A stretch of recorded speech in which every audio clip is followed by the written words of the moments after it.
ஒரு ஆசிரியர், ஒரு பள்ளி ஆசிரியர் இந்த நாட்டின் ஜனாதிபதியாக முடியும் என்பதை இந்த உலகத்திற்கு காட்டிய மாபெரும் சர்வப்பள்ளி ராதாகிருஷ்ணன் அவருடைய நல்ல பிறந்த நாளாக இன்று ஆசிரியர் தினமாக கொண்டாடி மகிழ்கிற செப்டம்பர் 5 உங்கள் அனைவரையும் இந்த பொன்மாலை பொழுதில் சந்திப்பதில் ஒரு ஆசிரியராக நான் மிகவும் பெருமை கொள்கிறேன்.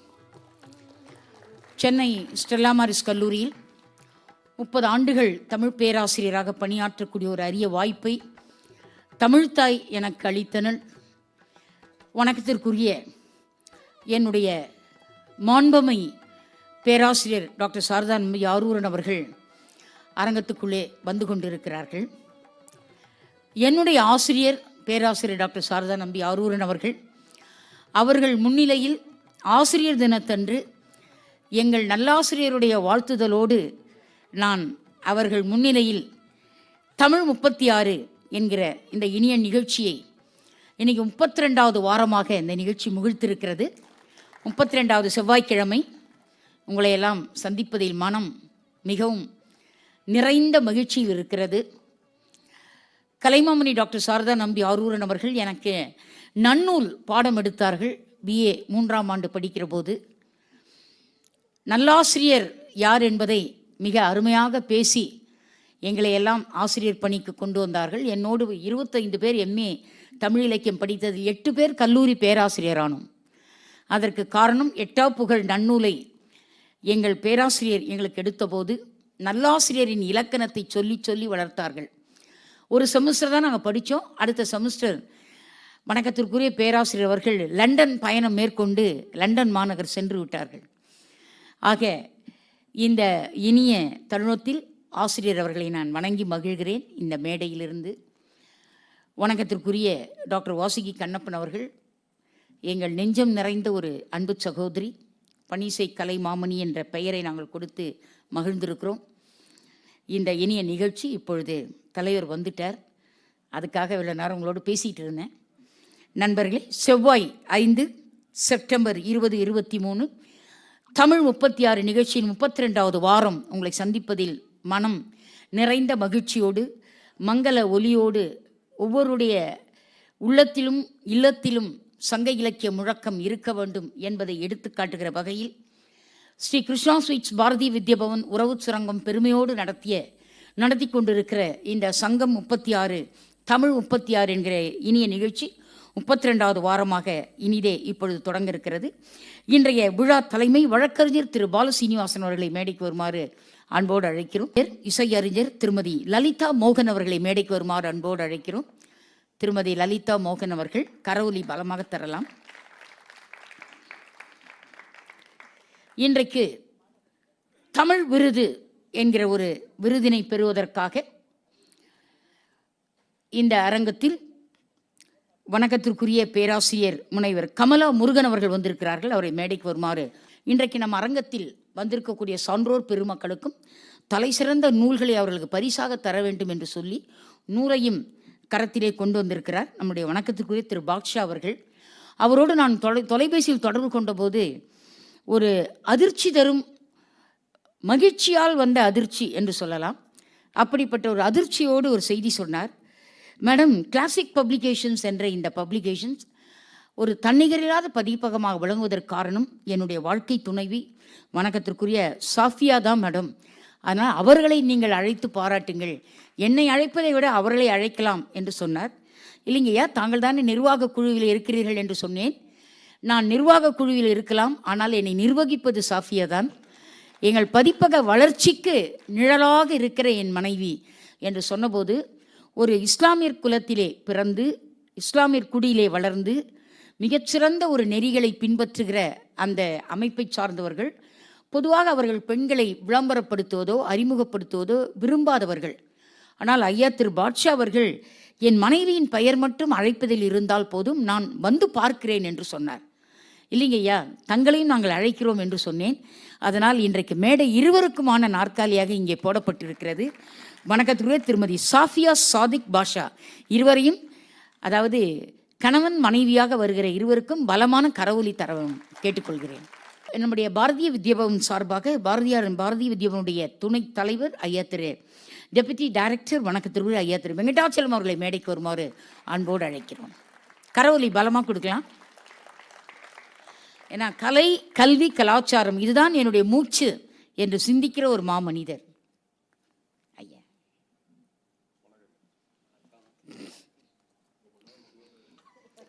நண்பர்களே, இன்றைக்கு 32வது இலக்கியமாக பேசுவதற்காக காஞ்சிபுரத்திலிருந்து நம்முடைய அரும்பாக்கம் வைணவ கல்லூரியில் ஒரு மிகச்சிறந்த மாணவனாக படித்து வரும் திரு அமர்நாத் அவர்களை மேடைக்கு வருமாறு அன்போடு அழைக்கிறேன்.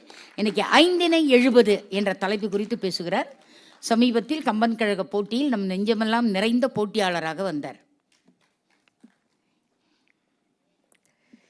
நண்பர்களே, இந்த இனிய நிகழ்வு இப்பொழுது அந்தந்த இலக்கியத்தில் இருக்கக்கூடிய முதற் பாடல் கடவுள் வாழ்த்து பாடலோடு நிகழ்ச்சி தொடங்க இருக்கிறது. இன்றைக்கு கடவுள் வாழ்த்து பாடலை செல்வி ஐஸ்வர்யா இசைக்கலைஞர் 5 இலக்கியத்திலிருந்து இறை வணக்கத்தை பாடுகிறார். அமர்ந்தே கேட்கலாம். இந்த பாடலை அவர்கள் பாடி நமக்கு பதிவு அனுப்பியிருக்கிறார்கள். இப்பொழுது இறை வணக்க பாடல் 5 முதற் பாடல். உங்கள் எல்லார் கரத்திலும் இந்த தாள் கொடுக்கப்பட்டிருக்கிறது. இந்த தாளில் நீங்கள் முழுவதுமாக இதை தெரிந்து கொள்ளலாம். இந்த பாடலை கேட்டுக்கொள்ளலாம். இந்த அழைப்பதில் நாங்கள் இதுவரை நடைபெற்ற நிகழ்ச்சியின் இறைவணக்க பாடல் என்ற இந்த அத்துணை பாடல்களுக்கும் நாங்கள் இந்த இடத்துல கீழே உள்ள அந்த QR கோடு, அந்த எண்ணை நீங்கள் உங்கள் செல்ஃபோனிலே படம் பிடித்தால் அந்த பாடல் அப்படியே நீங்கள் கேட்கலாம். அப்படி அதை கலைமாமணி முரளி ஐயா அவர்களும் வணக்கத்திற்குரிய நம்முடைய பாரதிய வித்யாபவனுடைய செயல்படுகிற ஒரு சீரிய தலைவர் அரும்பெரும் சிந்தனையாளர் ஐயா திரு ராமசாமி அவர்களும் இணைந்து இந்த சிந்தனையை கொடுத்தார்கள். இந்த சிந்தனை 36 இலக்கியத்தினுடைய இறைவணக்க பாடலும் நீங்கள் கேட்பது போல் அமைக்கப்பட்டிருக்கிறது. நீங்கள் அதை இல்லத்திலே சென்றும் உங்கள் உள்ளத்திலும் அதை நீங்கள் பதிவு செய்து கொள்ளலாம். இப்பொழுது 5 என்கிற இலக்கியத்தின் முதற் பாடல் செல்வி ஐஸ்வர்யா அவர்கள் பாடுகிற பாடல் இறை வணக்கம். அமர்ந்து கேட்குமாறு கேட்டுக்கொள்கிறேன். பொருளினிதே எல்லாம் முடித்தேமக்கு நன்னும் கலையனைத்தும் நல்குமார் கண்ணுதலின் முண்டத்தான் நண்டத்தான் மூலத்தான் ஆலஞ்சே கண்டத்தானீன்ற கழலீர கண்டத்தான் நீன்ற கழலீர கண்டத்தான் நீன்ற கழலீர. இறைவணக்கம் பாடிய செல்வி ஐஸ்வர்யா அவர்களுக்கு ஒரு கரவொலியை தந்து சிறப்பிக்கலாம். இன்றைய நிகழ்ச்சியின் விழா தலைமை வழக்கறிஞர் திரு பாலசீனிவாசன் அவர்கள். இந்த பொன்மாலை பொழுது இந்த அரங்கம் ஒரு கனமான அரங்கம், மிகச்சிறந்த மாமனிதர்கள் எல்லாரும் கூடியிருக்கக்கூடிய ஒரு நல்லதொரு இனிய அரங்கம். எங்கள் வணக்கத்திற்குரிய கம்பன் கழகத்தின் ஓடி ஆடி பாடி மகிழ்கிற ஒரு மாபெரும் கவிஞர் ஐயா திரு மலர்மகன் அவர்கள் இங்கே அமர்ந்திருக்கிறார்கள். கம்பன் கழகம் இன்னைக்கு வெற்றியோடு இருக்கிறது என்று சொன்னால் அதை நல்ல முறையில் நடத்தி வரக்கூடிய ஒரு மாபெரும் சிந்தனையாளர் கலைமாமணி பேராசிரியர் டாக்டர் சாரதா நம்பி ஆரூரன் அவர்கள் நம்முடைய இணை செயலாளராக இருந்து கம்பன் கழகத்துக்கு பெருமை சேர்த்த பெருந்தகை. இன்னொரு வகையிலே கம்பன் கழகத்தினுடைய துணை செயலாளராக பணியாற்றி கொண்டிருக்கக்கூடிய அன்பு நண்பர் வழக்கறிஞர் திரு பாலசீனிவாசன் அவர்கள் இன்றைய விழா தலைமை தாங்குவது மனதிற்கு மகிழ்ச்சியையும் நெகிழ்ச்சியையும் தருகிறது. வழக்கறிஞர் பாலசீனிவாசன் சென்னை கம்பன் கழகத்தின் துணை செயலாளர், பொற்றாமரை ஆழ்வார்கள் தமிழரங்கம், திருவள்ளூர் திருநாட்கழகம் முதலான அமைப்புகளின் செயலாளராக பணியாற்றுகிறார். லக்குலா கலைமகள் மன்றம் என்று ஒரு மன்றத்தை நிறுவி, இது என்ன சார் பேர் லக்குலா என்பது என்று கேட்டேன். இன்னும் ஜப்பான்கார் பேர் மாதிரி இருக்கே அப்படின்னு கேட்டேன். அது முழுமையானது என்ற அர்த்தம், நீங்கள் அப்படியே சொல்லுங்கள் என்று சொன்னார். ஆக எதிலையும் முழுமையாக இருக்கக்கூடிய ஒரு தலைவர் அவர். அதனால் இப்படி பெயர் வைத்திருக்கிறார்.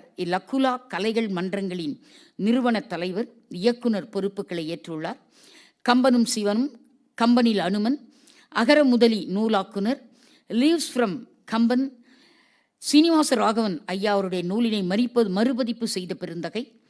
காந்தி நெறியாளரான இவர் இயற்கை சூழல் விழிப்புணர்விலே மிகுந்த ஈடுபாடுடையவர். தினம் தினம் அவர் உண்ணுகிற உணவு முறையும் அவர் செயல்கிற செயலாக்க முறையும் எல்லாமே இயற்கை சூழ்ந்ததாக இருக்கும். எந்த விழாக்களுக்கும் அவர் முன்னால் வந்தாலும் அங்கே அந்த பானத்தை தேநீர் காஃபின பானம்லாம் அருந்த மாட்டார். அவர் பையிலேயே எப்பொழுதும் நாட்டு சர்க்கரை இருக்கும், ஏலக்காய் இருக்கும், நெல்லிக்காய் இருக்கும், இதெல்லாம் பையிலே வச்சிருப்பார். அதனால தான் ஒரு பெரிய குடும்பத்தை காலி செய்து கொண்டு போவதைப் போல ஒரு 4 பையை தோளில் மாட்டிட்டு சென்னைக்கு வருவார். எங்கிருந்து வருகிறார்? திருவள்ளூரிலிருந்து வருகிறார். இரவு திருவள்ளூர் செல்ல வேண்டும். ஒவ்வொரு நாளும் 11 மணிக்கு தான் இல்லம் செல்லுகிற ஒரு பெருந்தகை நம்முடைய விழா தலைமை. காந்தி நெறியாளரான இவர் இயற்கை சூழலில் விழிப்புணர்வு ஏற்படுத்த 108 நாள் 17 மாநிலங்கள் கன்னியாகுமரி முதல் ஜம்மு காஷ்மீர் வரை பயணித்தவர். 10,000 நிகழ்வுகளில் இதுவரை கவிதை, கருத்துரை, பேச்சரங்கங்களை கண்டவர்.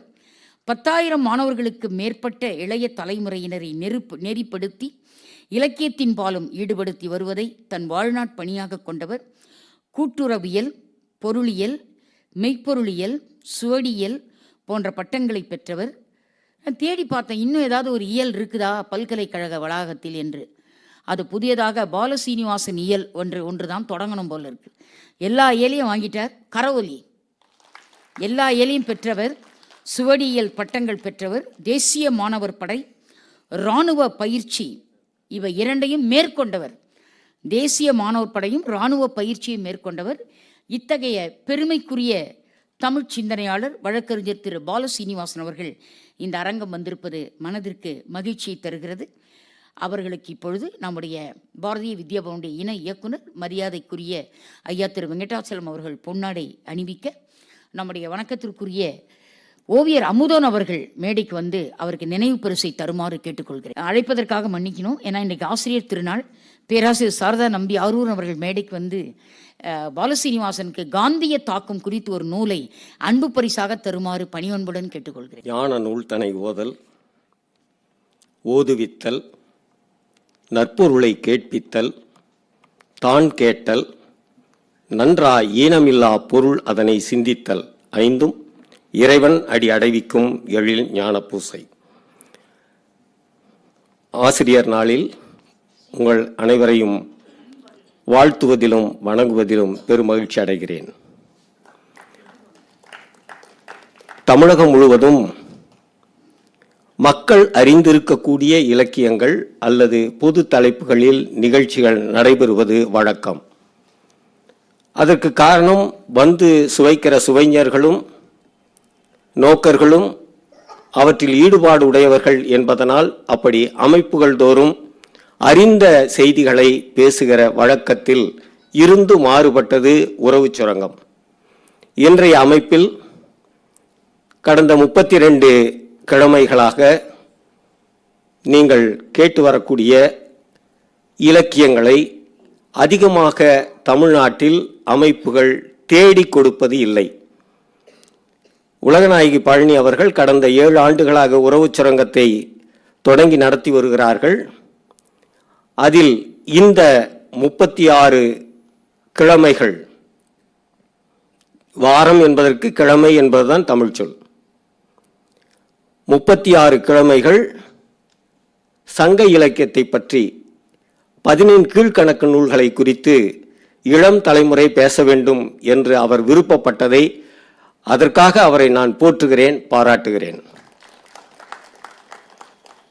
அப்படி அவர் ஒரு அமைப்பினை ஏற்படுத்துகிறார் என்றால் அவருக்கு உற்ற துணையாக இருந்து அது போன்ற நிகழ்வுகளுக்கு தன் கை கொடுக்கிற ஸ்ரீ கிருஷ்ணா ஸ்வீட்ஸ் முரளி ஐயா அவர்களை பாராட்டுகிறேன், போற்றுகிறேன். அவர்கள் விருப்பப்படுகிறார்கள், இவர்கள் துணை நிற்கிறார்கள். ஆனால் வந்து அமர்ந்து கேட்பவர்களுக்கு ஒரு இடம் வேண்டும். களம் இல்லாமல் ஆட முடியாது. ஆகவே இந்த நல்ல இலக்கிய ஆட்டத்தை ஆடுவதற்கு மிகச் சிறப்பாக களம் அமைத்து கொடுத்திருக்கக்கூடிய பாரதிய வித்யா பவனை நான் பாராட்டுகிறேன். ராமசாமி ஐயா அவர்களுக்கும் இணை இயக்குனர் வெங்கடாச்சலம் ஐயா அவர்களையும் போற்றுகிறேன், பாராட்டுகிறேன். இந்த 3ம் இருந்தால் மட்டும் போதுமா என்றால் இல்லை. இந்த 3க்கு பிறகு அதனுடைய பயன் விளைய வேண்டும். அந்த நல்ல விளைச்சலை தரக்கூடிய சுவைஞர்கள் நோக்கராகிய உங்களை நான் பாராட்டுகிறேன், போற்றுகிறேன். பெரியோர்களே, 15 கீழ்கணக்கு நூல்களை குறித்து பார்த்து கொண்டிருக்கிறோம். 1959ஆம் ஆண்டு மர்ரே எஸ் ராஜம் அவர்கள் 14 கீழ்கணக்கு நூல்களில் 2 தொகுதிகளை வெளியிட்டார்கள். வெளியீட்டாளர்களும் அவர்தான், பதிப்புரையாளர்களும் அவள்தான். ஆனால் பதிப்புரை என்ற பெயரில் வெளியிட்டார்கள் என்ற இறுதியில் கையெழுத்து இருக்கும். கீழ்கணக்கு என்று சொல்லுகிறோமே, அது என்ன இந்த இலக்கியத்தை கணக்கிட்டு சொல்லப்பட்டதானா என்றால் இல்லை. தமிழகத்தில் இருந்த ஒரு மரபு கீழ்கணக்கு மரபு. இப்போ நான் சொல்லக்கூடிய பாட்டை கேட்ட உடனே சாரதாக்காகவும் வாசி கண்ணப்பனும் இங்கே திருமுறைகளை கற்றிருந்தவர்களுக்கும் அது தெரியும். 5ஆம் திருமுறை, திருநாவுக்கரசருடைய தேவாரம், அதில் திருக்குறுந்தொகையில் 8வது பாட்டு. இப்போ பாட்டு தொடக்க சொல்லும் போதே உங்களுக்கு தெரிஞ்சிருக்கும். தொழுது தூமலர் தூதி துதித்து நின்று அழுது காமுற்று அரற்றி நின்றாரையும் பொழுதுபோக்கி புறக்கணிப்பாரையும் எழுதும் கீழ்கணக்கு எண்ணம்பர் ஈசனே. ஆகவே இந்த கீழ்கணக்கு என்பது தமிழ்நாட்டில் தொடர்ந்து இருக்கக்கூடிய ஒரு தொடர். என்னடா இது ஒரு சொல் மாதிரி தெரிகிறது என்று பார்க்காதீர்கள். கீழ் என்பது ஒரு சொல், கணக்கு என்பது ஒரு சொல். ஆகவே இது முற்று பெற்ற ஒரு 2 சொற்கள். ஆகவே இது தொடர் என்றுதான் அழைக்க வேண்டும். கீழ்கணக்கு என்பது ஈசனுக்கு கொண்டு போய் எதற்காக வைத்தார்கள் என்றால், ஈசன் இந்த உயிர்களினுடைய வாழ்வியல் முறையை பார்த்து அறம் சார்ந்ததாக இருந்தால் மேல் கணக்கு என்றும், அறம் குறைந்ததாக இருந்தால் அது கீழ்கணக்கு என்றும் கணக்கு எழுதி பின்னாளில் அந்த உயிர்களுக்கு விதிமுறையின்படி அதற்கான பலனை ஏற்படுத்தி கொடுப்பதற்காக இருக்கிறது. ஆகவே எழுதும் கீழ்கணக்கு எண்ணம்பர் ஈசனே என்று நாவுக்கரசர் பாடுகிறார். ஆகவே இந்த கீழ்கணக்கு, அதற்கு பிறகு இந்த கீழ்கணக்கு என்பது 2 சூத்திரங்களில் வருகிறது. பன்னிருப்பாட்டியல் என்கிற இலக்கண நூலில் 2 இடங்களில் கீழ்கணக்கு என்ற இந்த தொடர் பயன்படுத்தப்பட்டிருக்கிறது. அகவலும் கலிப்பாவும் என்று அந்த சூத்திரம் தொடங்கும். முதல் 3 அடிகள் மேல் கணக்கை பற்றி பேசக்கூடியது. கடைசி இருக்கக்கூடிய 2 அடிகள் வெள்ளை தொகையும் அவ்வகை எண்பெறின் எண்ணறு கீழ்கணக்கு எனவும் கொளவே என்பது அந்த விதிமுறை. சூத்திரம் என்பதற்கு விதிமுறை என்பது தமிழ் சொல். அடுத்தது 2வது விதிமுறை, அடிநிமிர்வு இல்லா செய்யுள் தொகுதி அறம் பொருள் இன்பம் அடுக்கி அவ்வ திறம்பட வருவது கீழ்கணக்கு ஆகும் என்பது 2வது விதிமுறை. இந்த அடிநிமிர்வு, வெண்பா இவற்றிற்கெல்லாம் விளக்கம் தர வருகிற போது, இந்த நான் வேகமாக போகிறேன், 10 மணித்துளிகள், ஆனால் இவையெல்லாம் இந்த கீழ்கணக்கை பற்றி பேசக்கூடிய இடங்களில் பேசப்பட்டிருக்க வேண்டும் அல்லது நிறைவாக பேசியிருக்க வேண்டும் என்கிற காரணத்தினால் சொல்லுகிறேன். இந்த அடிநிமிர்வு என்பது தொல்காப்பியத்தினுடைய செய்யுளியலில் 235வது விதிமுறை சூத்திரமாக வரக்கூடியது. சின்மென் மொழியால் தாய பணுவலின் அன்னைதானே அடிநிமிர்வு இன்றே என்று அந்த விதிமுறை அமைந்திருக்கிறது. எழுத்துகளால் வந்த எண்ணு சுருக்கிய சொற்களால் நிமிரு இல்லாததாய் தாய பணுவலின் இலக்கணத்தோடு அமைந்தது அம்மையாகும் என்று அதற்கு உரையாசிரியர்கள் விளக்கம் எழுதினார்கள். தாய பணுவலின் என்பதற்கான பொருளை சொல்ல வந்த நச்சினார்க்கினியர் பேராசிரியர் என்ற உரையாசிரியர்கள், நீங்கள் இந்த தாய பணுவல் என்கிற தொடர் வருகிறதே, இதற்கு பொருள் என்ன என்று கேட்டீர்களானால் 14 கீழ்கணக்கு நூல்களை படியுங்கள் என்று சொல்லி முடித்து விட்டார்கள். ஆகவே அந்த ஒரு இலக்கண தொடருக்கு பொருளே 14 கீழ்கணக்கு நூல்கள் தான் என்று நச்சினார்க்கினியரும் பேராசிரியரும் சொல்லியிருக்கிறார்கள். அடுத்ததாக நற்றிணை நல்ல குறுந்தொகைன்னு நாம சங்க இலக்கியத்தை பற்றி ஒரு பட்டியல், ஒரு செய்யுளினுடைய நடையில அந்த இலக்கியத்தினுடைய பெயர்கள் இருக்கின்றன. ஆனால் இந்த கீழ்கணக்கு நூல்களுக்கு அப்படி ஏதாவது செய்யுள் இருக்கிறதா என்றால் இருக்கிறது. நாலடி, நான்மணி, நானாற்பது, ஐந்திணை, முப்பால், கடுகம், கோவை, பழமொழி, மாமூலம், இந்நிலைய காஞ்சியுடன் ஏலாதி என்பவும் இது இந்த இவ்வளவுதான் இது கீழ்கணக்குன்னு முடிஞ்சிடும். அப்ப இந்த திணையெல்லாம் வரலையே அப்படின்னு யாரும் ஐயப்பட வேண்டாம். ஏன்னா அதுக்கு ஒரு தனி வரலாறு இருக்கிறது. இந்த பாடலை குறித்து கருத்துரை சொல்ல வந்த 1885 தான் இதற்கான கருத்துரை முதலில் வருகிறது. அதனால தான் அது பாட்டை முடிக்கல. 1885 தொடங்கி சீவை தாமோதரம் பிள்ளை அவர்களும் கோ சீனிவாச ராகவாச்சாரி அவர்களும் ஆராய்ந்து சொன்ன அந்த எழுத்தின் பயனாகத்தான் 18 நூல்கள் என்ன என்கிற வரலாறே நமக்கு தெரியும். 1885க்கு முன்னாடி கீழ்கணக்கு நூல்கள் இருந்தன, ஆனால் எவை இருந்தன என்ற குறிப்பு இல்லை. 1849ஆம் ஆண்டு, அதாவது இவங்க சொன்னது 1885, ஆனால் 1849ஆம் ஆண்டு வேம்பத்தூர் முத்து வேங்கட சுப்ப பாரதியார் அவர்கள் இயற்றிய பிரபந்த தீபிகையில் தான் இந்த பாட்டு 18 கீழ்கணக்கையும் குறிப்பதாக இருக்கிறது. ஆகவே இந்த குறிப்புகள் இல்லாமல் 18 கீழ்கணக்கை பேசும்போது நமக்கு மரபு இல்லையோ என்பது போன்ற ஐயத்தை ஏற்படுத்திவிடும். இதில் கைநிலை என்ற ஒரு இலக்கியம் இருக்கிறது.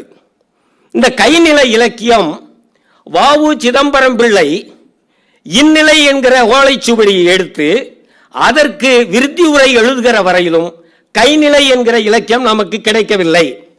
ஆகவே 18 கீழ்கணக்கு நூல்களாகிய ஒன்றில் கைநிலை என்பதற்கு பதிலாக இந்நிலை என்பது என்று உறுதி இருக்குமோ என்கிற ஐயத்தில் 1915 வரை அந்த ஐயம் நீடித்துக் கொண்டே இருந்தது. அந்த ஐயத்தை போக்குகிற பொருட்டு இந்நிலை என்பது பின்னாளில் கண்டுபிடிக்கப்பட்டது. அதற்கு பிறகு இந்த கைநிலை என்பது வந்த பிறகுதான் இந்நிலை என்பது முற்றிலுமாக வேறு இலக்கியம் என்று ஆனது. அது வ.உ. சிதம்பரம் பிள்ளை தான் முதல்ல அதுக்கு விருத்தி உரை எழுதினார். ஆகவே 18 கீழ்கணக்கில் இந்நிலை இல்லை, பின்னால் கைநிலை வந்தது. இதை சேது சமஸ்தானத்தினுடைய மகாவித்வான் ராகவையங்கார் அவர் பதிப்பித்த திணை மாலை 150 முகவுரையில் ஏட்டு பிரதிகளை குறித்து அவர் எழுதினார். அந்த ஏட்டு பிரதிகளில் தான் இந்த 18 நூல்களும் யாரால் எழுதப்பட்டன, எத்தனை பாடல்கள் அதில் இருக்கின்றன என்கிற குறிப்பே அதற்கு பிறகுதான் நமக்கு தெரியும். பிறகு நாம் இப்ப எல்லாம் படித்துக் கொண்டிருக்கிறோம், பலர் பதிப்பித்துக் கொண்டிருக்கிறார்கள், பிழையாகவும் பதிப்பித்துக் கொண்டிருக்கிறார்கள் என்பது ஒரு வருத்தத்திற்குரியது. அதுவும் ஒரு பதிப்பகத்தாரை வைத்துக் கொண்டு நான் சொல்லுகிறேன். இதுல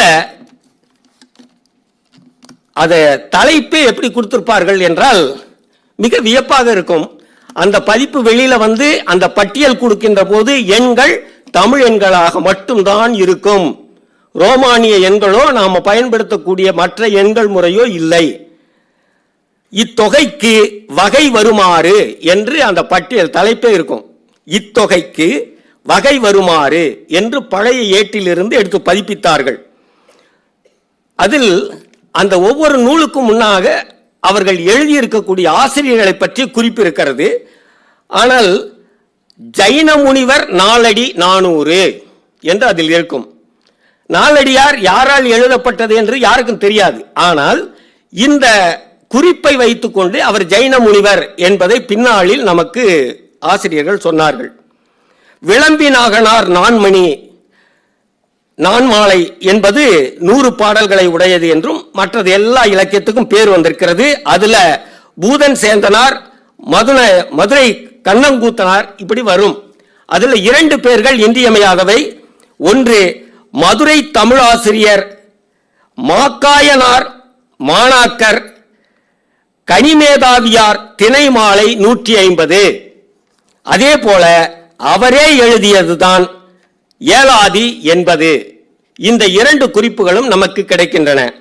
அடுத்ததாக இன்றைக்கு தம்பி அமர்நாத் பேச வந்திருக்கக்கூடிய தலைப்பு, நீங்க அதுல குறிப்பு பாருங்கள். 5 70 என்று இருக்கும். 18 கீழ்கணக்கு நூல்களில் திணை என்கிற சொல்லோடு வரக்கூடிய இலக்கியங்கள் 4. அந்த 4 எப்படி வேறுபடுகின்றன என்பதை ஆய்வு செய்ய வேண்டும். கார் 40 களவழி 40 இன்னும் வரல. ஆனால் அந்த 2ஐயும் 1990 ஒருவர் ஆய்வு செய்திருக்கிறார். ஏலாதியை பற்றி தனி ஆய்வு வந்திருக்கிறது. ஆனால் இந்த திணை என்கிற பெயரை தாங்கி இருக்கக்கூடிய 4 நூல்கள் ஆய்வுக்கு வரவில்லை. ஆகவே அப்படிப்பட்ட மேலாய்வுகளை செய்வதற்காக இளைய தலைமுறைக்கு இந்த அமைப்பு ஒரு தூண்டுகோலாக இருக்கிறது என்பதில் நான் மகிழ்ச்சி அடைந்து பாராட்டுகிறேன். பெருமக்களே, இன்றைக்கு சிறப்பு சொற்பொழிவு ஆற்ற வந்திருக்கக்கூடிய அமர்நாத் கடந்த 2-3 ஆண்டுகளாக நான் நடுவராக போயிருக்கும் நேற்றைக்கு எத்திராஜ் கல்லூரியில் நடந்த போட்டியில் சேக்கிழார் குறித்த போட்டியில் நான் நடுவராக சென்றிருந்தேன். பரிசு பெறவில்லையானாலும் அவருடைய பேச்சு சிறப்பாக அமைந்திருந்தது என்பது ஒரு கருத்து.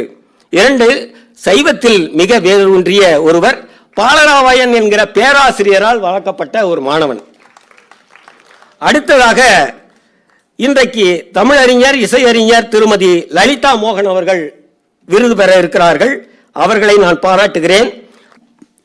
தலைமை உரைதான் கேட்போம். ஆனால் இன்றைக்கு தலைவர் மேல் கணக்கு கீழ்கணக்கு குறித்து ஒரு ஆய்வுரையே நம்மளுக்கு வழங்கினார். ஒவ்வொரு வாரம் சொல்வார், உலகு இது சரியில்லை, என்ன உலகு என்றுதான் அழைப்பார். உலகு இது சரியில்லை, மேல் கணக்கும் கீழ்கணக்கும் ஆய்வுரையோடு இளைய உள்ளங்கள் படிக்க வேண்டும், நிறைய படிக்க வேண்டும், இது சரியில்லை சரியில்லை என்று ஒவ்வொரு வாரம் சொல்லிக்கொண்டே இருப்பார்.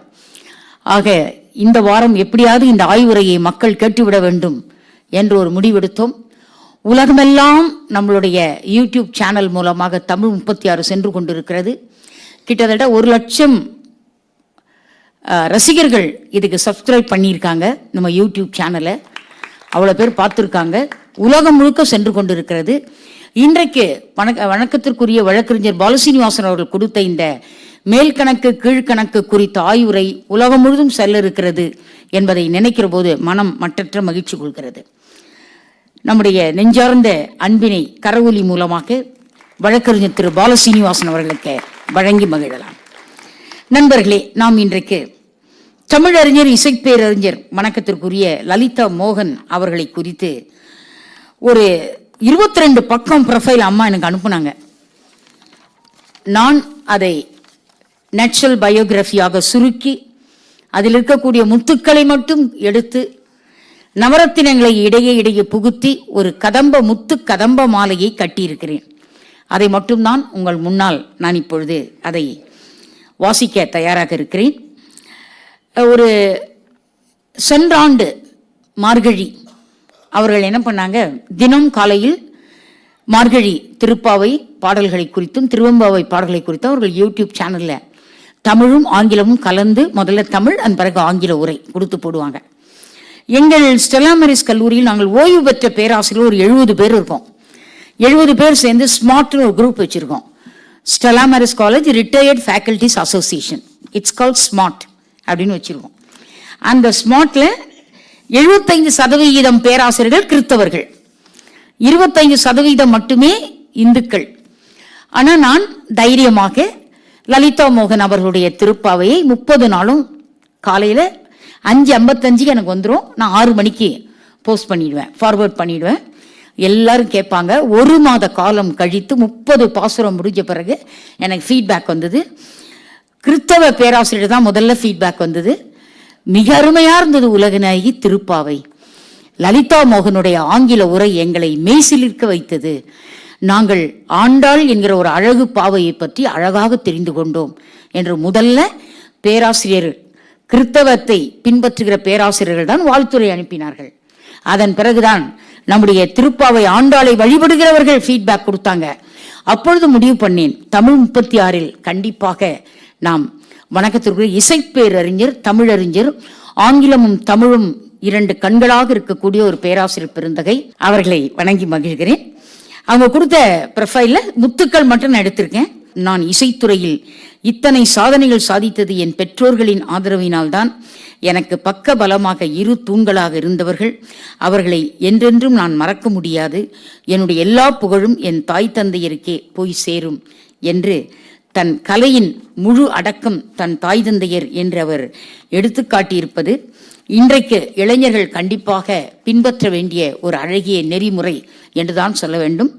லலிதா மோகன் அவரிடத்தில் பயிற்சி எடுத்தால் இனி நாம் முதியோர் இல்லங்களை தவிர்க்கலாம் என்ற ஒரு எண்ணம். கரவொலி, ஒரு முதியோர் இல்லங்களை தவிர்க்கலாம். சாதனையாளர் லலிதா மோகன் கர்நாடக சங்கீத இசைக்கலைஞர். அவங்க அமிச்ச 16 பக்கத்துலேருந்து நான் 11 பாயிண்ட்ஸ் தான் எடுத்திருக்கேன். அந்த 11 கருத்துக்களை மட்டும் உங்ககிட்ட சொல்லி அவர்களை அழைக்கலாம் என்று கருதுகிறேன். 48 வருடங்களாக இசை பயணத்தில் வெற்றி கொடி நாட்டி வருகிற பெண்மணி. கர்நாடக சங்கீதம், இந்துஸ்தானி சங்கீதம், தமிழ், ஹிந்தி போன்ற மொழிகளில் பல மொழிகளில் பாடல்களாக பாடுவதில் கூட வல்லவர். வானொலி, தொலைக்காட்சி கச்சேரிகள் நிகழ்ச்சிகளில் தனது முத்திரையை பதித்து வென்று வரக்கூடிய ஒரு பெண்மணி. பல விருதுகளுக்கு சொந்தக்காரர். சிறந்த பாடகி, எழுத்தாளர், சிறந்த பேச்சாளர். இதில் பெரிய சிறப்பு என்னன்னா, பாடகர்கள் யாரும் பேச்சாளராக இருக்க முடியாது, பாடகரும் பேச்சாளரும் எழுத்தாளராக இருக்க முடியாது. ரொம்ப வெரி ரேர். எங்கள் பேராசிரியர் சாரதாக்கா மாதிரி பாடுவாங்க, பேசுவாங்க, எழுதுவாங்க, புத்தகம் வெளியிடுவாங்க. அது மிக மிக அரிது. அதுபோல இவர்களும் ஒரு சிறந்த பாடகி, எழுத்தாளர், சிறந்த பேச்சாளர். இவருடைய PS லலிதா மோகன் என்ற ஒரு அழகான யூடியூப் சேனலில் ராகத்தின் பயணம் என்னும் நிகழ்ச்சியின் மூலமாக ராகங்களை மிக மிக அழகாக இசைப்பாடலோடு கூடி விளக்கம் தருகிறார். இவர் சென்னையை சேர்ந்தவர் தானா என்று ஒரு ஆச்சரியம் கூட நமக்கு வரும்.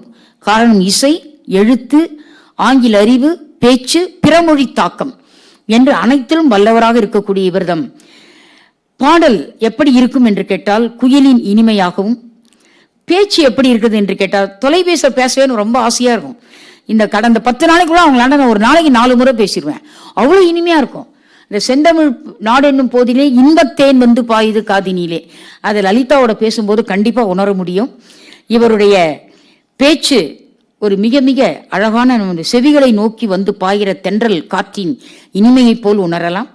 இத்தகைய அருங்குணங்களை பெற்றுள்ள சாதனை பெண்மணி மதிப்பிற்குரிய லலிதா மோகன் கர்நாடக சங்கீத இசைக்கலைஞர் அவர்களை வாழ்த்தி வணங்குகிறோம். இவரை பற்றி மிக ஒரு அருமையான ஆய்வு கட்டுரை ஒன்று நம்முடைய உதயம் ராம் அவர்களால் உருவாக்கிய நம் உரத்த சிந்தனை என்கிற ஒரு பத்திரிகையில் மிக அருமையான ஒரு தகவல் இதிலே வெளிவந்தது. அதிலே அவர்கள் எழுதுகிறார்கள், இந்துஸ்தானி சங்கீதமும் பஜன் போன்றவற்றை முனைவர் ராமூர்த்தி ராவ், சீனிவாச ராவ் ஆகியோரிடம் கற்றுக்கொண்ட இந்த பெண்மணியினுடைய பஜனை சற்று கேட்டு பாருங்கள். மன அமைதி நிச்சயமாக கிடைக்கும் என்று உரத்த சிந்தனை இந்த கருத்தை சொல்லியிருப்பது மனதிற்கு மகிழ்ச்சி தருகிறது. இப்படிப்பட்ட பெருமைக்குரிய பெண்மணி, வணக்கத்திற்குரிய தமிழறிஞர், இசையறிஞர், ஆங்கில சிந்தனையாளர் திருமதி லலிதா மோகன் அவர்களை பாராட்டுகிற மேடை. பாராட்டுக்கும் பெருமைக்குரிய இந்த மேடையில் வணக்கத்திற்குரிய நம்முடைய பாரதிய வித்யாபவனுடைய டெபுட்டி டைரக்டர் ஐயா திரு வெங்கடாச்சலம் அவர்கள் பொன்னாடை அணிவிக்க மிக சிறந்ததொரு நினைவு பரிசினை அவருக்கு வழங்கி மகிழ்கிறார். நம்முடைய நெஞ்சமெல்லாம் நிறைந்திருக்கக்கூடிய விழா தலைமை வழக்கறிஞர் பாலசீனிவாசன் அவர்கள்.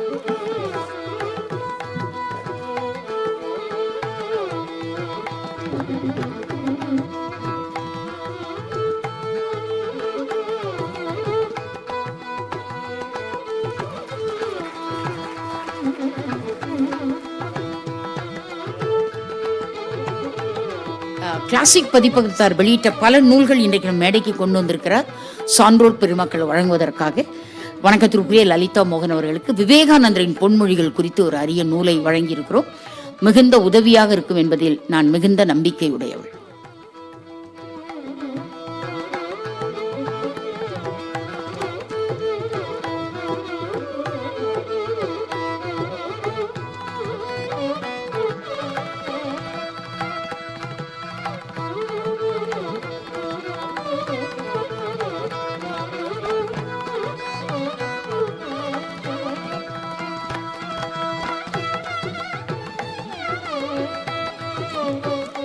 இங்கு குழுமி இருக்கும் அரங்கத்தினர் அனைவருக்கும் இனிய மாலை வணக்கம், ஆசிரியர் தின நல்வாழ்த்துக்கள். நன்றி. குரு பிரம்மா குரு விஷ்ணு குரு தேவோ महेश्वरः गुरु साक्षात् परं ब्रह्म तस्मै श्री गुरवे नमः गुरवे नमः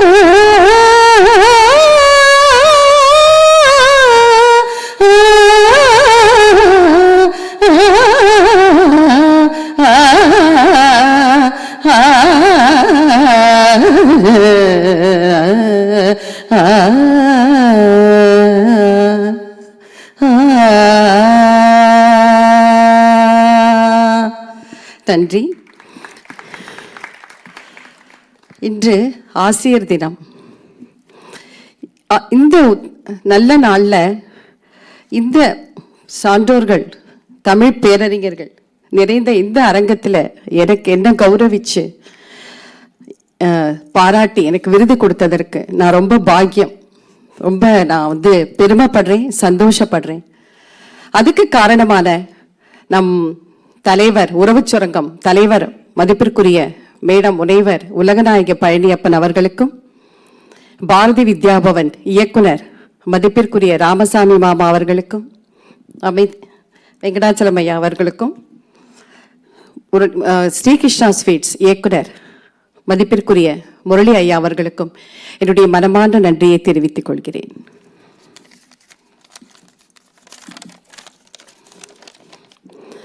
வாழ்க்கை என்ற பாடத்தை கற்றுத்தந்து மாணவர்களுக்கு உண்மையான வழிகாட்டியாக விளங்கி ஒவ்வொரு மாணவர்களையும் மனிதர்களாக்குவது ஆசிரியர்கள்தான்.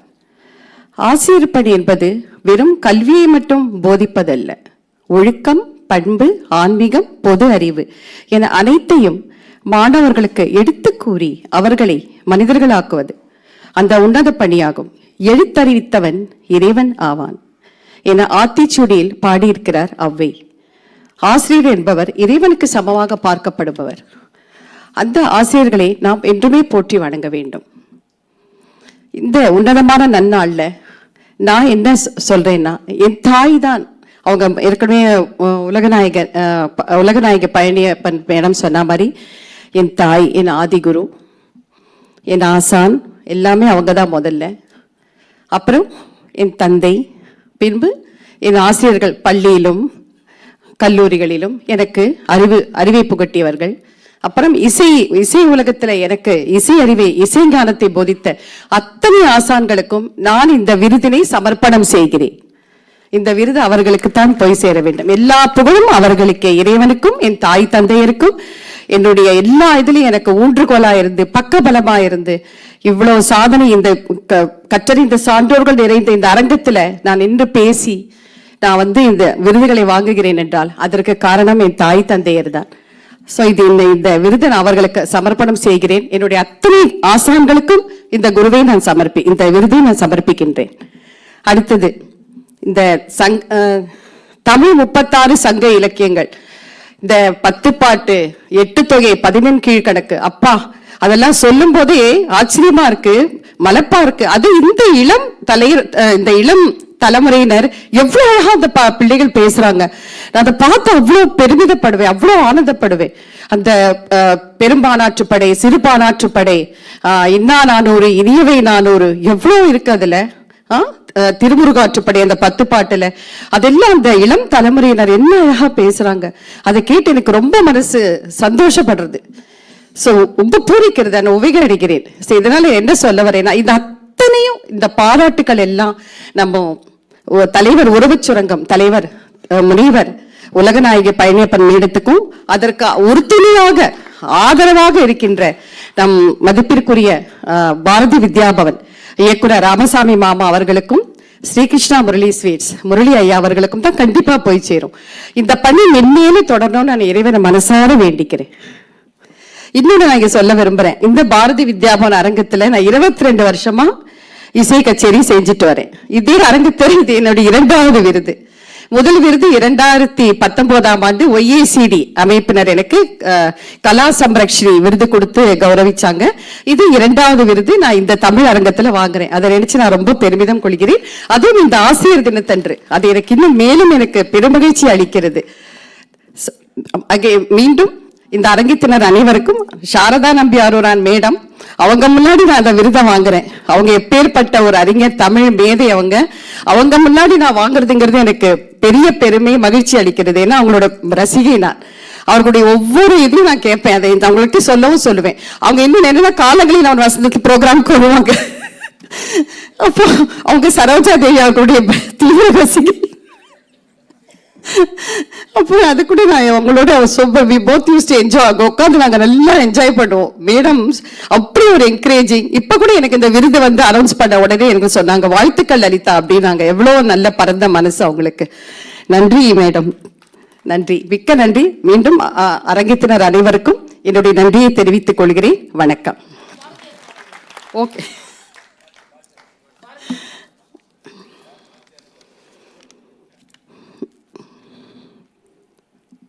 சின்னஞ்சேறு கிளியே கண்ணம்மா செல்வ களஞ்சியமே,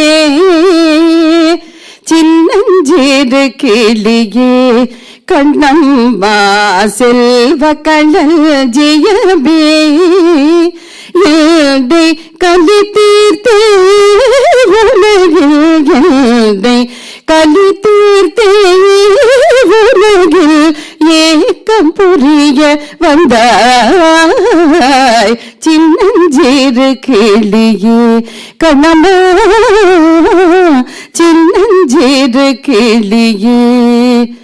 ஓடி வருகையிலே கண்ணம்மா உள்ளம் குளிரதடி, ஓடி வருகையிலே கண்ணம்மா உள்ளம் குளிரதடி, பாடி திரிதல் கண்டால் உன்னை போல் ஆவி தழுவுதடி,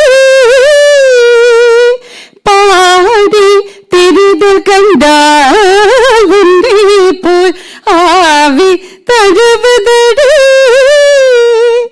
உச்சிதனை முகர்ந்தால் கருவம் போகி வளருதடி, உச்சிதனை முகர்ந்தால் கருவம் போகி வளருதடி, மெச்சி உன்னை ஊரார் புகழ்ந்தால் மேனி சிலிர்க்குதடி, மெச்சி உன்னை ஊரார் புகழ்ந்தால் மேனி சிலிர்க்குதடி, கன்னத்தில் முத்தமிட்டால் உள்ளந்தான் கல்விரி கொள்ளுதடி, கன்னத்தில் முத்தமிட்டால் உள்ளந்தான் கல்விரி கொள்ளுதடி, கன்னத்தில் முத்தமிட்டால் உள்ளந்தான் கல்விரி கொள்ளுதடி, உன்னை தழுவிடிலூர் கண்ணம்மா, உன்னை தழுவிடிலூர் கண்ணம்மா உன் மத்தமாகுதடி, உன்னை தழுவிடிலூர் கண்ணம்மா உன் மத்தமாகுதடி, உன் கண்ணில் நீ வழிந்தால், உன் கண்ணில் நீ வழிந்தால் என் நெஞ்சில் உதிரம் கொட்டுதடி,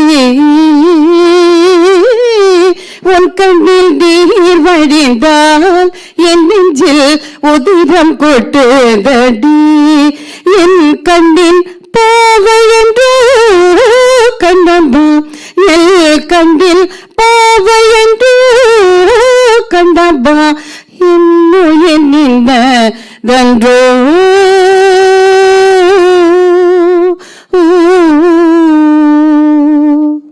நன்றி, வணக்கம், நமஸ்காரம் மாமா.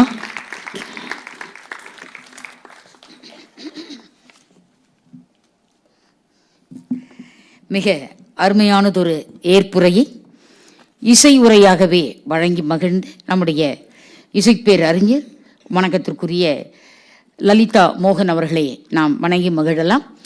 அரங்கம் வந்திருக்கக்கூடிய வணக்கத்திற்குரிய கலைமாமணி ராமசாமி ஐயா அவர்களுக்கு நெஞ்சார்ந்த மாலை வணக்கம்.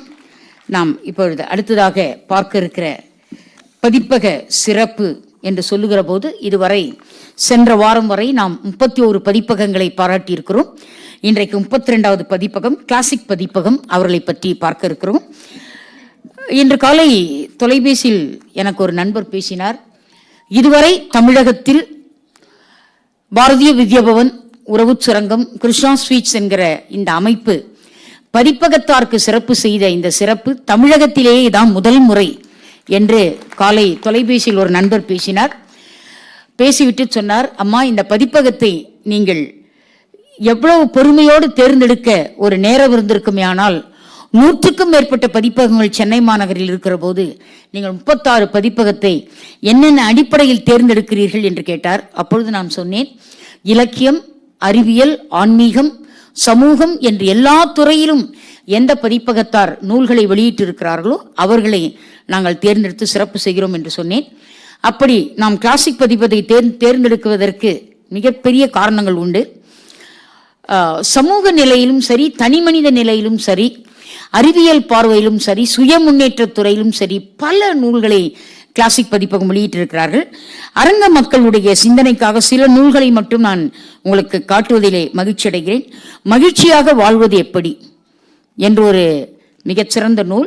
நான் ஆசிரியர் பெயரை சொல்லவில்லை, நூலை மட்டும் சொல்லுகிறேன். இயற்கை மருத்துவம் என்று இன்றைக்கு எல்லாரும் இயற்கை மருத்துவத்தை நோக்கி வந்து கொண்டிருக்கிறார்கள். அதை பற்றிய ஒரு அழகான தெளிவான நூல். வாழ்வில் உன்னை உயர்த்தும் வழிகள் என்று கல்லூரி மாணவர்களுக்கான ஒரு சுய முன்னேற்ற நூல். பொன்மொழி களஞ்சியம், இதுதான் கிளாசிக் பதிப்பகத்தாருடைய மிகப்பெரிய அரிய படைப்பு. பொன்மொழிகள், கற்றறிந்த சான்றோர் பெருமக்களின் பொன்மொழிகள். இந்த மேடையிலே நான் இருவருக்கு விவேகானந்தரின் பொன்மொழியையும் காந்தி பொன்மொழியையும் அன்பு பரிசாக அவர்கள் கரத்திலே கொடுத்திருக்கிறேன். இது பொன்மொழி களஞ்சியம் என்ற நூல். இன்னொரு நூல், அதாவது என்னென்ன வகையான அரசு தேர்வுகளை எழுதுகிற குழந்தைகள் எப்படி சரியான ஒரு கைட்லைன் கிடைக்காமல் துன்புறுகிறார்கள், அப்படிப்பட்ட குழந்தைகளுக்கு வெற்றி வேண்டுமா என்ற ஒரு அருமையான இனிய சுய முன்னேற்ற நூல். உடல் ரகசியங்கள், எல்லாரும் படிக்கணுங்க இந்த நூலை. இதை படிக்கும்போது நம்ம ஒரு முடிவு வருவோம், இதுவரை என்னென்ன சாப்பிடக்கூடாதுன்றதை நம்ம சாப்பிட்ருக்கோன்ற முடிவுக்கு வருவோம். அது மாதிரி ஒரு அருமையான நூல். இந்த நூலை படித்து முடிக்க டோட்டலாக எவ்வளோ நேரம் ஆகும்னு கேட்டிங்கன்னா 3 நாள் ஆகும். திங்கள், செவ்வாய், புதன், அவ்வளோதான். வியாழக்கிழமையிலேருந்து நாம் மருத்துவரை பார்ப்பது மிக மிக அரிதுன்ற முடிவுக்கு வந்துடுவோம். அது மாதிரி ஒரு நல்ல ரகசியமான நூல், உடல் ரகசியங்கள். அடுத்த நூல் ஆன்மீக செம்மல் விவேகானந்தர் என்கிற நூல். இந்த நூலெல்லாம் கிளாசிக் பதிப்பகம் தமிழ் கூறும் நல்லூலகத்திற்கு கொடுத்த கொடை என்று சொல்லலாம். பதிப்பாளர் பெயர் எம் சாதிக் பாஷா. இவரை நான் தொலைபேசியில் தொடர்பு கொண்டது சொன்னார், அம்மா, என்னை நீங்கள் அழைத்து சிறப்பு செய்வதற்கு முன்பு, வணக்கத்திற்குரிய அவர் சொன்ன வார்த்தை, என்னை நீங்கள் சிறப்பு செய்வதற்கு முன்பு என்னுடைய வாழ்க்கை துணைவி சஃபியா அவர்களை நீங்கள் அழைங்கம்மா, இந்த பதிப்பகத்தினுடைய வெற்றி நிழல் அவர்கள்தான் என்று சொன்னார். சொல்லிட்டு சொன்னார், நான் வருவது இருக்கட்டுமா, என் பெயரை அழைப்பிதழில் போட வேண்டாம், என் மனைவி பெயரை மட்டும் அழைப்பிதழில் போடுங்கள் என்று சொன்னார். இல்லைங்க, நீங்கள் நிர்வாக சிற்பி என்பதால் உங்கள் பெயரையும் நாங்கள் சேர்க்கிறோம் என்று சொன்னேன். இருவருடைய புகைப்படத்தையும் எங்களுக்கு அனுப்பினார்கள். நம்முடைய கிருஷ்ணா ஸ்வீட்ஸ் முரளி அவர்கள் எவ்வளவு பரந்த மனப்பான்மையுடையவர் என்றால், பதிப்பகத்தார் இந்த வாரம் பாராட்டுகிற பதிப்பகத்தார் என்று ஒரு புகைப்படம் தான் 32 வாரமும் வந்திருக்கு, 31 வாரமும். இந்த வாரம் மட்டும்தான் பதிப்பகத்தார் கிளாசிக் பதிப்பகத்தார் என்று கணவன் மனைவியோட புகைப்படம் பேனர்ல வந்திருக்கு. ஐயா சொன்னார், எப்போ ஒரு கணவர் தன்னுடைய வெற்றிக்கு தன் மனைவிதான் காரணம்னு சொல்றாரோ, அந்த அம்மையார் புகைப்படத்தையும் நீங்க வாங்கிக்கோங்கம்மா, அதையும் சேர்த்து போடுங்க என்று சொன்னார். இதுதான் முரளி ஐயாவுடைய ஒரு பரந்த உள்ளம், தொண்டு உள்ளம், தூய உள்ளம். பதிப்பகத்துறையில் 30 ஆண்டுகள் அனுபவம். இந்திய படைப்பாளி மற்றும் பதிப்பாளர் சங்கத்தில் இணை செயலாளர். அவருடைய மனைவியும் இத்துறையில் 16 ஆண்டுகள் இணைந்து பணியாற்றி வருகிறார். பதிப்பகத்தின் பெயர் கிளாசிக் பப்ளிகேஷன்ஸ். 2011ஆம் ஆண்டு முதல் இயங்கி வருகிறது. வெளியீடுகள் 450க்கும் மேற்பட்ட நூல்கள் இதுவரை கிளாசிக் பதிப்பகத்தாரால் சுய முயற்சியில் வெளியிடப்பட்ட நூல்கள். தேச தலைவர்கள் பற்றிய வரலாறு, நாட்டுடைமையாக்கப்பட்ட நூல்கள், நாவல்கள், சிறுகதைகள். இயக்குனர், இணை இயக்குனர் பாரதிய வித்யாபவன் ஐயா திரு வெங்கடாச்சலம் அவர்கள் பொன்னாடை அணிவிக்குமாறு கேட்டுக்கொள்கிறேன். கிருஷ்ணா ஸ்வீட்ஸ் முரளி ஐயா அவர்கள் அனுப்பிய இந்த பழம்பெரும் பதிப்பகத்திற்கு இந்த இனியதொரு பழக்குடையை வழக்கறிஞர் பாலசீனிவாசன் தலைமை தாங்குகிற தலைவர் அவர்கள் தருமாறு கேட்டுக்கொள்கிறேன்.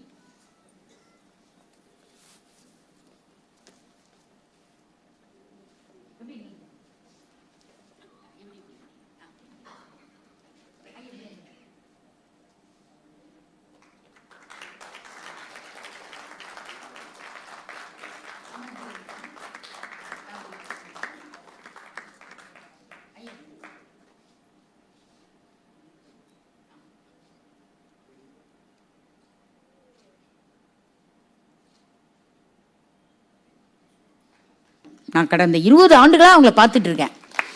என்ன ஒரு உழைப்பு, அவர்களை போல ஒரு உழைப்பு யாராலுமே செய்ய முடியாது. அது மாதிரி ஒரு கடுமையான ஒரு உழைப்பு. சமீபத்தில் அவங்க கணவர் முருகன் ஐயா அவர்கள் காலமாயிட்டாங்க. அவருடைய நாட்குறிப்பு டைரியில் ஒன்று எழுதியிருக்காரு.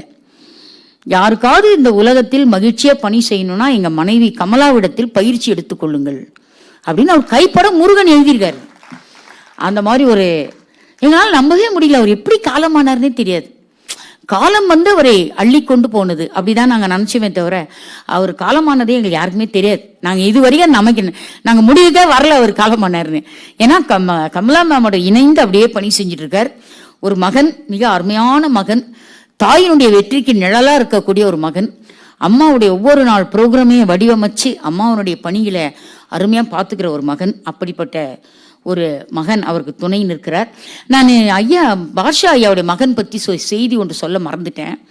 பாஷா ஐயாவுக்கு ஒரு மகன், ஒரு மகள். அதில் மகன் இப்போ தான் +2 தான் படிக்கிறார். இங்கே வந்திருக்கார். தம்பி கொஞ்சம் நெல்லு ராஜா. +2 தான் படிக்கிறார் மகன். அவரிடத்துல உட்காருக்கண்ணே, அவரிடத்துல ஆங்கில பேராசிரியரே ஒரு பேராகிராஃப் எழுதி கொடுக்குறாங்கன்னா அதில் 2 தப்பு கண்டுபிடிச்சிருவாராம். ஆங்கில பேராசிரியர் எழுதி கொடுத்தாலே கண்டுபிடிச்சிருவாராம். அந்த டிக்ஷன் அண்ட் ஃபிக்ஷன் அதில் மிகச்சிறந்த அறிவுடையவராம் அந்த குழந்தை. 11ஆவது தான் படிக்கிறார். ஒரு பேராகிராஃப் எழுதினார்னா ஒரு தப்பு கூட இருக்காதான் அந்த ஆங்கிலத்தில், ஒரு பிழை கூட இருக்காதான். அப்படி பிழை இல்லாத ஒரு ஆங்கிலம் அவர் கற்றிருக்கிறார் மேடம் சொன்னார். நான் சொன்னேன், தம்பி அப்படியே சிவில் சர்வீஸ்க்கு ட்ரை பண்ண சொல்லுங்கள் சார், ஒரு தன்னிகர் இல்லாத IAS அதிகாரியாக அவர் நீங்கள் உருவாக்குங்க. இதை மாதிரி ஒரு தந்தையர் அப்படி பாராட்டினார். 5:15 மணிக்கு குடும்பத்தோடு எல்லாரும் வந்துட்டாங்க அரங்கத்துக்கு. வந்ததும் மகன் பற்றி சொன்னார். அவ்வளோ அழகாக ஆங்கிலம் எழுதுவாமான்னு சொன்னார். எங்கள் ஆங்கில பேராசிரியர் டாக்டர் பிரேமா ஜெகநாதன் இங்கே இருக்காங்க. தம்பி, அவங்க தொலைபேசி எண் நான் தரேன், நீங்கள் அவங்க பெரிய மிகப்பெரிய சிந்தனையாளர். ராமாயணத்தையும் மகாபாரதையும் ஆங்கிலத்தில் எழுதினவங்க. அவங்க ஆங்கிலத்தில் மொழிபெயர்த்தவங்க. நம்முடைய 36வது வாரம் அந்த நூலை நம்ம வெளியிட இருக்கிறோம், அந்த மேடையில் இருக்கிறோம். அவங்கள தொடர்பு கொண்டுங்க, இன்னும் உங்கள் ஆங்கில அறிவு அதிகமாக வளருவதற்காக என்ற தகவலை சொல்லி நான் கமலா முருகன் அவர்களை அறிமுகம் செய்வதில் கடமையுடையவளாக இருக்கிறேன். பேராசிரியர் ராணிமேரி கல்லூரி, எங்கள் அக்காவுக்கு மகிழ்ச்சியாக இருக்குமே. அவங்க கல்லூரி பேரை சொன்னது அக்கா சிரிப்பாங்க அப்படியே. பேராசிரியர் ராணிமேரி கல்லூரியில் பணியாற்றுகிறார்கள். ஆமாம், சொந்த ஊர் செஞ்சி, விழுப்புரம் மாவட்டம். இவர் எழுதிய நூல்கள் நான் இங்கே பட்டியல் கொண்டு வரலைங்க, ஏன்னா 42 நூலுங்க. நான் தனியாக ஒரு நாள் விழா வச்சு சொல்கிறேங்க, இங்கே சொல்லலை. 42 நூல்கள். அதை நான் எப்படி வடிவமைச்சேன்னு கேட்டிங்கன்னா, பல்கலைக்கழகங்களில் பாடத்திட்டங்கள் உள்ள தமிழ் இலக்கிய வரலாறு, காரைக்குடி அழகப்பா பல்கலைக்கழகத்தில் தொலைதூர கல்விக்கான 2 பாட நூல்கள் உட்பட 42 நூல்கள் அப்படின்னு நான் எழுதிட்டேன். 42 நூல்கள். மலேசிய நாட்டில் வழங்கப்பட்ட மிகப்பெரிய மரியாதைங்க. நான் 19 முறை மலேசியா போயிருக்கேன். இந்த விருது வாங்க வந்த அன்னைக்கு அங்கே தமிழர்கள் கூடியிருந்த அந்த கூட்டத்தை பார்த்து அதிசயித்து போனோம். அப்படிப்பட்ட ஒரு விருது. அகில உலக அவ்வை அறிவுக்கரசி என்கிற விருதை மலேசியாவில் கொடுத்தாங்க.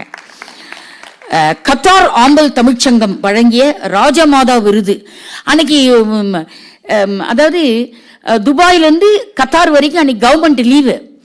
அந்த லீவில் இருந்தது ரம்ஜான் பண்டிகை விடுமுறையினால எல்லா தமிழர்களும் அந்த விழாக்கு வந்துட்டாங்க. அன்று மாலை, அந்த மாலை பொழுது அந்த நேரம் கத்தார் தமிழ்ச்சங்கத்தில் நடந்த அந்த நிகழ்ச்சி ராஜமாதா விருது என்ற ஒரு விருது உட்பட 148 விருதுகள் அப்படின்னு நான் போட்டேன். நீங்க அப்புறம் யூடியூப்ல போய் வெப்சைட்ல போய் 148 விருது என்னான்னு பாத்துக்கங்க இல்லைங்களா.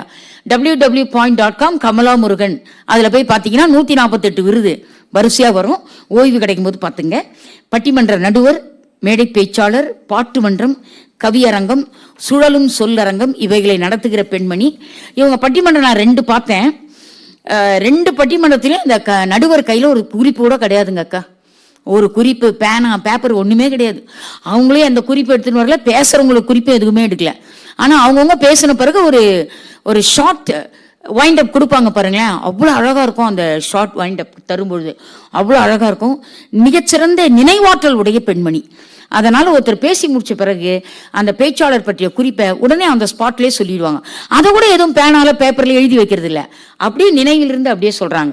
அப்படிப்பட்ட ஒரு நினைவாற்றல்.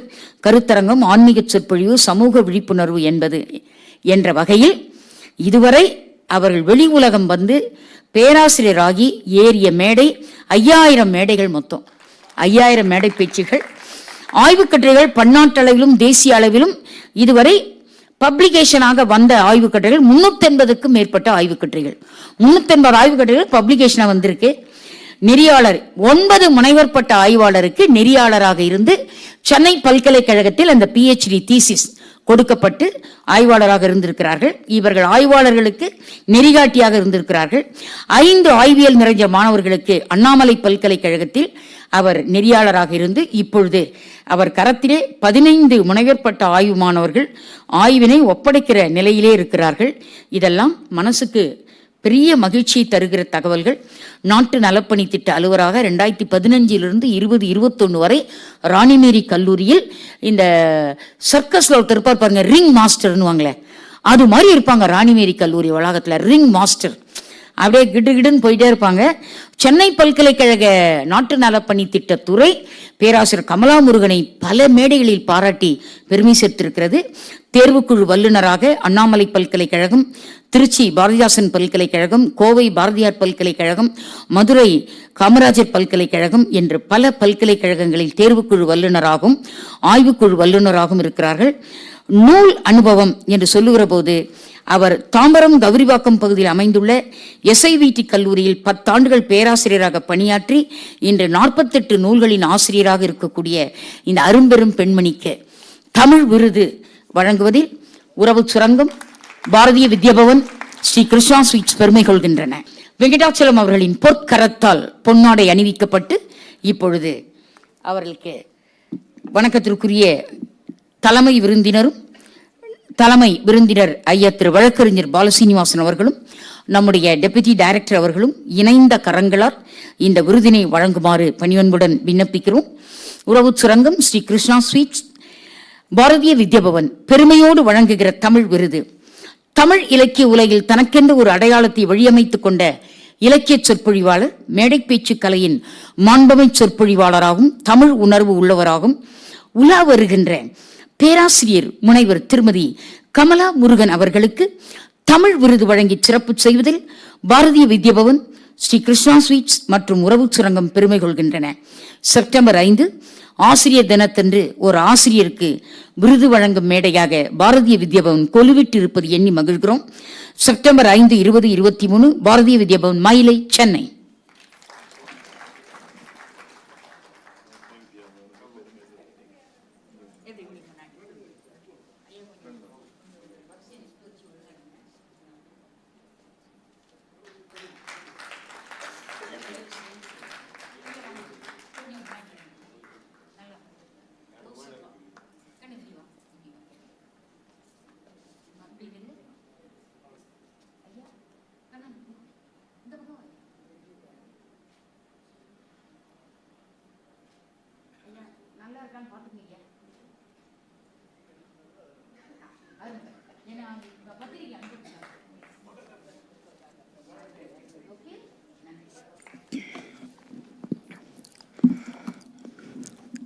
கனியின் சுவையே, கண்மணி தமிழே, கமழ்ந்திடும் இலக்கிய கவின்மலர் பொழிலே, புதிய மாமலையின் தவத்திருமகளே, புகழ்கொடியே, என் சிந்தையில் உறையும் செந்தமிழ் தாயே, உன் மங்கா புகழ்தனை காத்திட வந்தேன், வந்தனை செய்கின்றேன், சிந்தனை தந்தனை காத்தருள்வாயே.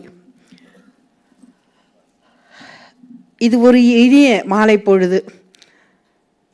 மிகப்பெரிய இசையறிஞர் மேடையில் இருக்கிறார்கள், பல இசை வல்லுநர்கள் எதிரில் இருக்கிறார்கள். இருந்தாலும் நான் நினைச்சு பார்க்கிறேன், இது ஒரு பொன் மாலை பொழுது என்றுதான் நானும் நினைத்து பார்க்கிறேன். பல வரலாறுகளை நமக்காக பேசப்பட்டாலும் ஏதோ ஒரு நாள் திருநாளாக இருக்கக்கூடிய வாய்ப்பை இறைவன் அருளக்கூடிய நன்னாளாக இன்றைய திருநாள் என்னுடைய வாழ்வில் அமைந்திருக்கிறது என்று நான் நினைத்து மகிழ்கின்றேன். என்னை அழைத்த அன்பு பாராட்டி, மேடையில் இருந்து அன்பு பாராட்டி கொண்டிருக்கக்கூடிய தலைமை உள்ளிட்ட மும்மூர்த்திகளைப் போல 3 சங்கங்கள் இணைந்து இந்த அற்புத வேள்வியினை செய்து கொண்டிருக்கக்கூடிய இடத்தில் முத்தமிழில் வாழ்ந்து கொண்டிருக்கக்கூடிய இணையடைத்த அன்பு பாராட்டி இருக்கக்கூடியவர்களுக்கும், மூவுலகிற்கும் அரசியாக இருக்கிற உலகநாயகி இதை நிகழ்த்தி கொண்டிருக்கக்கூடிய இந்த அற்புத தருணத்திலே உங்கள் முன் நிற்பதிலே நான் மகிழ்ந்து அவர்கள் அத்தனை பேருக்கும் என்னுடைய பணிவான வணக்கத்தை பதிவு செய்து எதிரில் இருக்கக்கூடிய மிகப்பெரிய ஜாம்பவான்களாக எங்கள் பேரன்பிற்குரிய பேராசிரியர் அம்மா வாசுகி அம்மா, ஒவ்வொருவருடைய பெயரையும் நான் சொல்ல வேண்டும். எனக்காக வருகை புரிந்திருக்கக்கூடிய அன்பிற்கினிய தமிழங்கள் அத்தனை பேருக்கும் என்னுடைய பணிவான வணக்கம் உங்கள் திருப்பாதங்களில்.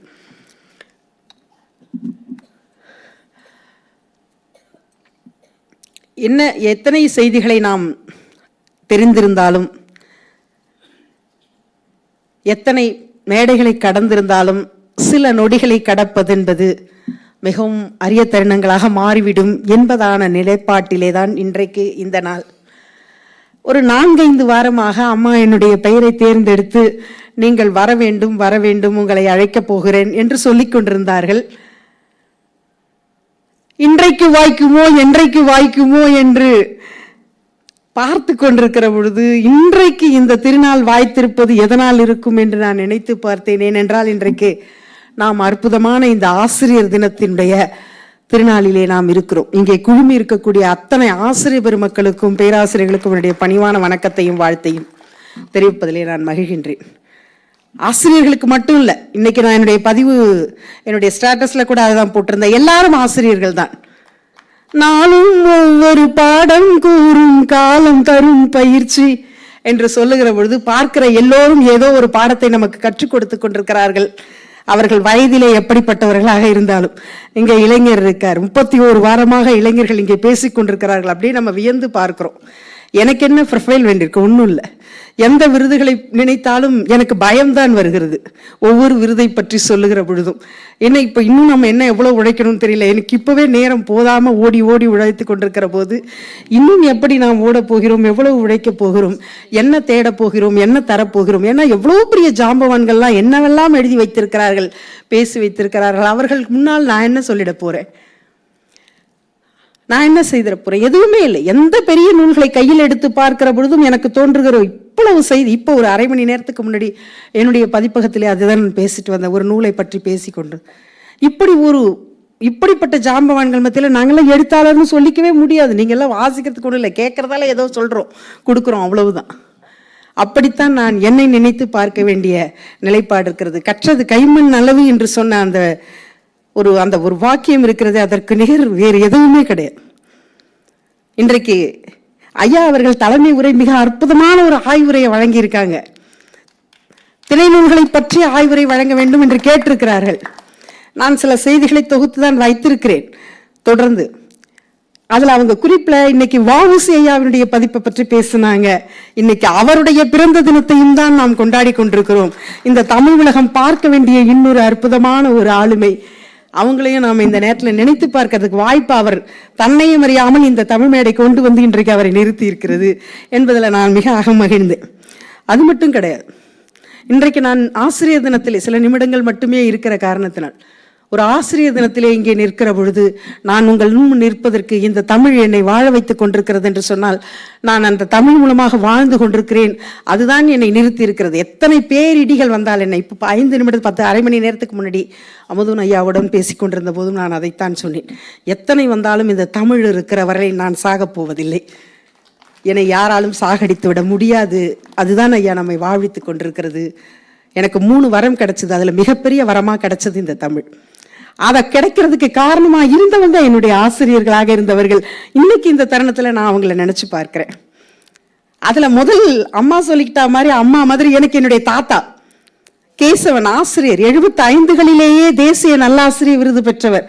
அவர் செய்த சேவைகளுக்காக முதியோர் கல்வி திட்டத்தை எடுத்து கொண்டு போய் சேர்த்தார். அதற்கு அவருக்கு கிடைத்தது. பள்ளிச்சூழல் விட்டுட்டு அதுக்கப்புறம் இரவு நேரத்தில் அதை செய்வாங்க. அவங்க சொல்லி கொடுத்த அந்த கதைகள், அந்த தமிழ் உணர்வு, அதுதான் எனக்கு தமிழ் படிக்கணுங்கிற ஆசையை முதலாக கொடுத்துச்சு. அதற்கு பிறகு எனக்கு பள்ளியில் கிடைத்த என்னுடைய ஆசிரியர் கம்பீரம் தமிழம்மா. அப்படியே இன்றைக்கும் அவங்க முகம் எனக்கு எல்லா மேடையிலும் பேசுகிற பொழுது, பள்ளியில் பேசுகிறப்போ எங்கே பேசினாலும் நான் அவங்கள மறந்து பேசவே முடியாது. அதற்கு பிறகு என் கல்லூரியில் எனக்கு வாய்த்த என்னுடைய குரு, எனக்கு இன்னொரு தாயாக என்னை 2வது முறையாக பிரசவித்து இன்னைக்கு உங்க முன்னாடி நிற்க வச்சிருக்காருன்னு சொன்னா அவர் தான் காரணம். எங்களுடைய டாக்டர் பேராசிரியர் லக்ஷாராமன் ஐயா அவர்கள் மயிலம் தமிழ் கல்லூரியினுடைய பேராசிரியராக முதல்வராக இருந்து இன்றைக்கு தன்னுடைய தமிழ் பணியை செய்து கொண்டிருக்கக்கூடிய இந்த 3 பேரும் இல்லைன்னா நான் தமிழ் உலகிற்கு வந்திருப்பேனா? நிச்சயமா இல்லை. எங்கேயோ ஒரு மூலையில எங்கேயோ அடுப்பு ஊதிட்டு எப்படியோ போயிருக்கும் என்னுடைய பிழப்பு. ஏன்னா எங்கள் அம்மா 8வது படிக்கும் போதுலேருந்து எப்போ கல்யாணம்னு ஆரம்பிச்சிட்டாங்க. தாத்தா உடனே அங்கே இருக்கு மாப்பிள்ளை, இங்கே இருக்கு மாப்பிள்ளை, வரவங்கள்ட்டெல்லாம் சொல்லுவார், என்னப்பா முடிச்சிடலாமாம்பாரு. நல்ல வேளை நான் 10வது படித்து முடிக்கும்போது எங்கள் தாத்தா செத்து போயிட்டாரு. எனக்கு முதல் குரு அவர் தான். இங்கே வணங்குறேன். அவருடைய 16 பேர குழந்தையில நான் தான் இன்றைக்கு இந்த பெரிய நிலையில இருக்கிறேன். அதுக்கும் நான் மகிழ்ச்சி அடைகிறேன். செல்வத்துல பலர் வளர்ந்திருந்தாலும் நான் அடைந்திருக்கக்கூடிய இடம். ஏன்னா நான் +2ல முதல் மதிப்பெண் வாங்குறேன். என்னுடைய முக்கியமான உறவினர் ஒருத்தவங்களே, அது கமலா மார்க் தானே, போய் நல்லா ரீசெக் பண்ணுங்க அப்படிங்கிறாங்க. நான் எவ்வளவு உழைப்பேன், எப்படி படிப்பேங்கிறத பத்தி அவங்களுக்கு தெரியாது. நான் என்ன யோசிக்கிறேங்கிறத பத்தி தெரியாது. அன்றைக்கு என்னுடைய நாட்குறிப்பில் நான் எழுதி வைத்திருந்தேன், இன்னும் ஒரு 20 ஆண்டுகள்ல நான் இந்த மாதிரி படிக்கணும், இந்த இடத்துக்கு வரணும், நான் இவ்வளவு அச்சீவ் பண்ணியிருக்கணும்னு எழுதி வச்சிருக்கேன். இன்னும் அந்த நாட்குறிப்பு நான் வச்சிருக்கேன். நான் உண்மையிலேயே ஒரு 20 வருடம் கழித்து ஒரு நாள் அதை எடுத்து பார்த்தேன். நான் அதை என்ன வேண்டி கேட்டிருந்தேனோ அந்த வரங்கள் எனக்கு அங்கே கிடைத்திருந்தது. நான் அந்த இடத்துக்கு வந்துகிட்டு இருந்தேன். இன்னும் வரணுங்கிறதுக்காக தான் இன்னைக்கு நம்ம போராடிக்கிட்டு இருக்கோம். என்ன காரணம் என்று நினைத்து பார்க்கிறேன். என் தமிழ், என்னுடைய ஆசிரியர்கள் எனக்கு கொடுத்திருக்கிற இந்த அற்புத வாய்ப்பு, இந்த நிலைப்பாடுகளை எல்லாம் கடந்து இன்றைக்கு கிருஷ்ணா ஸ்வீட்ஸ் மூலமாகவும் பாரதிய வித்யா பவன் மூலமாகவும் உறவு சுரங்கம் மூலமாகவும் என்னை அழைத்து எனக்கு இங்கே தமிழ் விருது என்று இருக்கிறார்கள். தமிழ் தான் என்னுடைய உயிர் என்று நான் வாழ்ந்து கொண்டிருக்கிற பொழுது, தமிழ் எங்கள் உயிருக்கு நேர் என்று பாவேந்தன் சொன்னான் என்று நாம் பேசிக்கொண்டிருக்கிறான். அப்படிப்பட்ட சூழல நான் சில சமயம் அந்த வார்த்தைகளை நினைத்து பார்ப்பதுண்டு.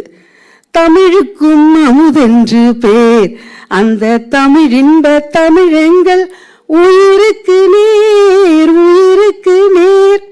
உயிருக்கு நேர்னு சொன்னாரு. அப்ப உயிர் மாதிரின்னு அர்த்தம். உயிர் போல அப்படிதானே நம்ம அதற்கு பொருள் சொல்லுவோம். ஆனால் உயிர் மாதிரி சொன்னது கூட சரியா அப்படின்னு நான் நினைச்சு பார்ப்பேன். உயிரை விட மேலானது மானம் என்று நினைத்தவன் தமிழன். அப்படிப்பட்ட மானம் என்று பெரிது நினைச்சுக்கிட்டு இருக்கக்கூடிய நம்முடைய வாழ்க்கையில இருக்கிற இந்த தமிழ் அவையற்றவங்கள மேலானதுன்னு தானே நம்ம நினைக்கணும். அதுதானே சிறப்பு. மனோன்மணியம் சுந்தரம் பிள்ளை எழுதியிருப்பார்ல தமிழுடைய பெருமையை, தொடுகடலை உனக்கு உமை சொல்லுவதும் புகழாமோ என்று சொல்லி கேட்டது போல, இங்கே நேர் என்று சொன்னது கூட சரியா இருக்குமான்னா கொஞ்சம் சந்தேகத்து தான் பார்க்க வேண்டி இருக்கிறது.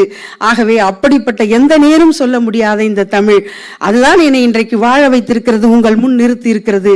அப்படிப்பட்ட அந்த தமிழின் பெயராலேயே இன்றைக்கு எனக்கு விருது வழங்கி என்னை அன்பு பாராட்டி, என்னால் பேச முடியுமான்னு நினைச்சேன். ஆனாலும் ஏதோ பேசியிருக்கேன். ஒரு சில வார்த்தைகள், ஒரு சில உணர்வு ரீதியான அந்த நிலைப்பாடுகளிலே நாம் சிக்குண்டு வருகிற அந்த நேரத்திலே நமக்கான அந்த சூழல் அப்படி அமைந்து விடுகிறது. இந்த தருணத்திலே எழுத்தாளர் சங்கத்தின் மூலமாக, அனைத்து இந்திய தமிழ் எழுத்தாளர்கள் சங்கத்தின் மூலமாக எங்களுடைய தேசிய தலைவர் ஐயா, பொதுச் செயலாளர் ஐயா, அவங்க எல்லாம் தான் எங்கள் அன்பு பாராட்டிங்களை நடத்திட்டு இருக்காங்க. அவை முன்னவர்களாக அம்மா எல்லாம் உடனிருந்து அவங்க எல்லாம் கொடுக்கிற ஊக்கம் தான் ஒவ்வொரு நாளும் நாங்கள் ஓடிக்கொண்டிருக்கிறோம். எத்தனை பேர் நம்மை வீழ்த்துவதற்காக நாம் பின்னால் நின்றாலும், நம் முன்னால் குழிகள் இருந்தாலும் அவைகளை கடந்து ஃபீனிக்ஸ் பறவையை போல ஒவ்வொரு நாளும் நாங்கள் எழுந்து கொண்டிருக்கிறோம் என்று சொன்னால் அது என் தமிழ் எனக்கு கொடுத்து கொண்டிருக்கிறது. அந்த தமிழின் பெயரால் மறுபடியும் இன்றைக்கு ஒரு அமுதமாக ஒரு விருதை கொடுத்து என்னை வாழ வைத்திருக்கிற இந்த முச்சங்கங்களுக்கும் என்னுடைய நெஞ்சார்ந்த நன்றிகளை உங்கள் திருப்பாதங்களில் சொல்லி, அன்பு பாராட்டி மகிழ்ந்திருக்கிற அத்தனை பேருக்கும் என்னுடைய நெஞ்சார்ந்த நன்றிகளை சொல்லி நிறைவு செய்கின்றேன். நன்றி, வணக்கம். அருமை, பாராட்டுக்கள், வாழ்த்துக்கள் கமலா மேம்.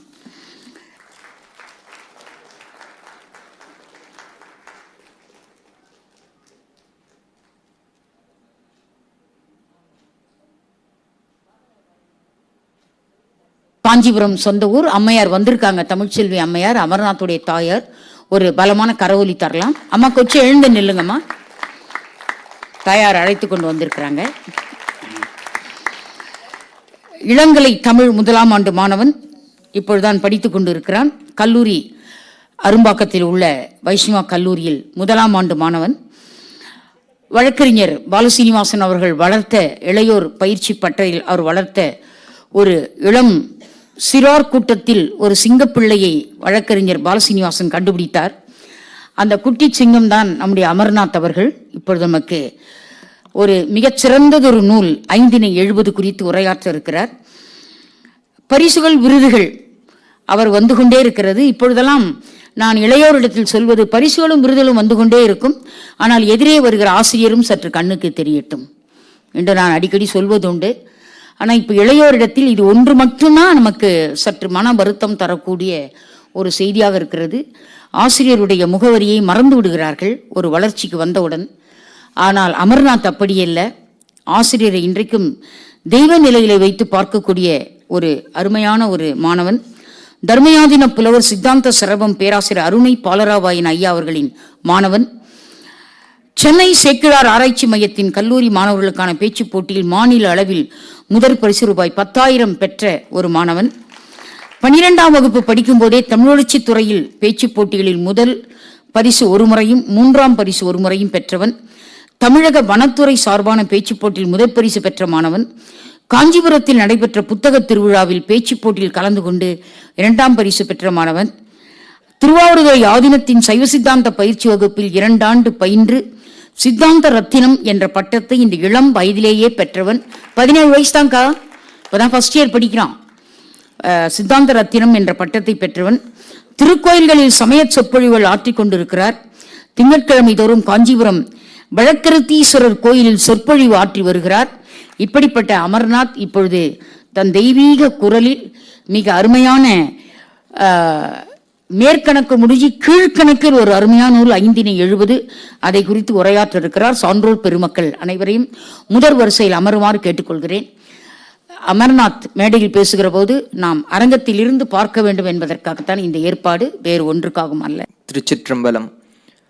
மின்காட்டும் கொடிமருங்குள் உமையாட்கு என்றும் விருப்பவன்கான் பொறுப்பு வழி சிலைக்கையோன்கான் நண்பாட்டு புலவனாய் சங்கம் ஏறி நற்கனகக்கிழி தருமிக்கு அருளினோன்கான் பொன்காட்ட கடிக்கொன்றை மருங்கே நின்ற புனல்காந்தல் கைகாட்டக் கண்டு வண்டு தென்காட்டும் செழும்புறவின் திருப்புத்தூரில் திருத்தலியான்கான் அவன் என் சிந்தையானி. பாரதிய வித்யாபவன், கிருஷ்ணா ஸ்வீட்ஸ், உறவுச் சுரங்கம் இணைந்து வழங்கும் தமிழ் 36 நிகழ்ச்சியினுடைய அனைவருக்கும் என்னுடைய வணக்கங்களை தெரிவித்துக் கொள்கிறேன். அவையிலே வீற்றிருந்த பெரியோர்களே, தலைமை வகுத்த வழக்கறிஞர் பாலசீனிவாசன் ஐயா அவர்களே, ஐயா அவர்கள் காந்தியத்தை பின்பற்றுகிறார்கள் என்று உலகநாயகி அம்மா அவர்கள் சொன்னாங்க. காந்தி என்று சொன்ன உடனே நமக்கு நினைவுக்கு வருவது அவருடைய அகிம்சையும் உண்மையும் தான். ஐயா உண்மையாக அவர் வாய்மையை பேசிவிட்டார். நேற்று கல்லூரிக்கு, எத்திராஜ் மகளிர் கல்லூரிக்கு பேச்சு போட்டிற்கு சென்றிருந்தேன். அதை மட்டும் சொல்லவில்லை, பரிசும் இல்லை என்றும் சொல்லிவிட்டார். அடுத்து ஒரு வார்த்தை சொன்னார், பேராசிரியர் அருணை பாலராவையன் ஐயா அவர்களுடைய மாணவர் என்று சொன்னார். அதைவிட ஒரு பெரிய பரிசு எனக்கு தேவையில்லை என்று சொல்லி என்னுடைய குருநாதரையும் இந்த இடத்திலே நினைத்து வெளியே அடியேன் இருக்கும் பொழுது அம்மா அவர்கள், சாரதா நம்பியாரூன் அம்மா அவர்களும் வாசுகி அம்மா அவர்களும் மிக மகிழ்ச்சியோடு எனக்கு வாழ்த்து தெரிவித்தார்கள். அவர்களுக்கும் என்னுடைய வணக்கங்களை தெரிவித்துக் கொண்டு என்னுடைய தலைப்பு 5 70. ஏன் 5 70 என்று சொன்னால், 5 திணைகளுக்கும் 14 பாடல்களை கொண்டு 70 பாடல்களை கொண்டது இந்நூல். அதனால் 5 70 என்று பெயர் பெறுகிறது. திணை என்று சொன்னால் ஒழுக்கம், இடம், பிரிவு என்று பொருள். அகத்திணை, புறத்திணை என்று நாம் சொல்றோம்.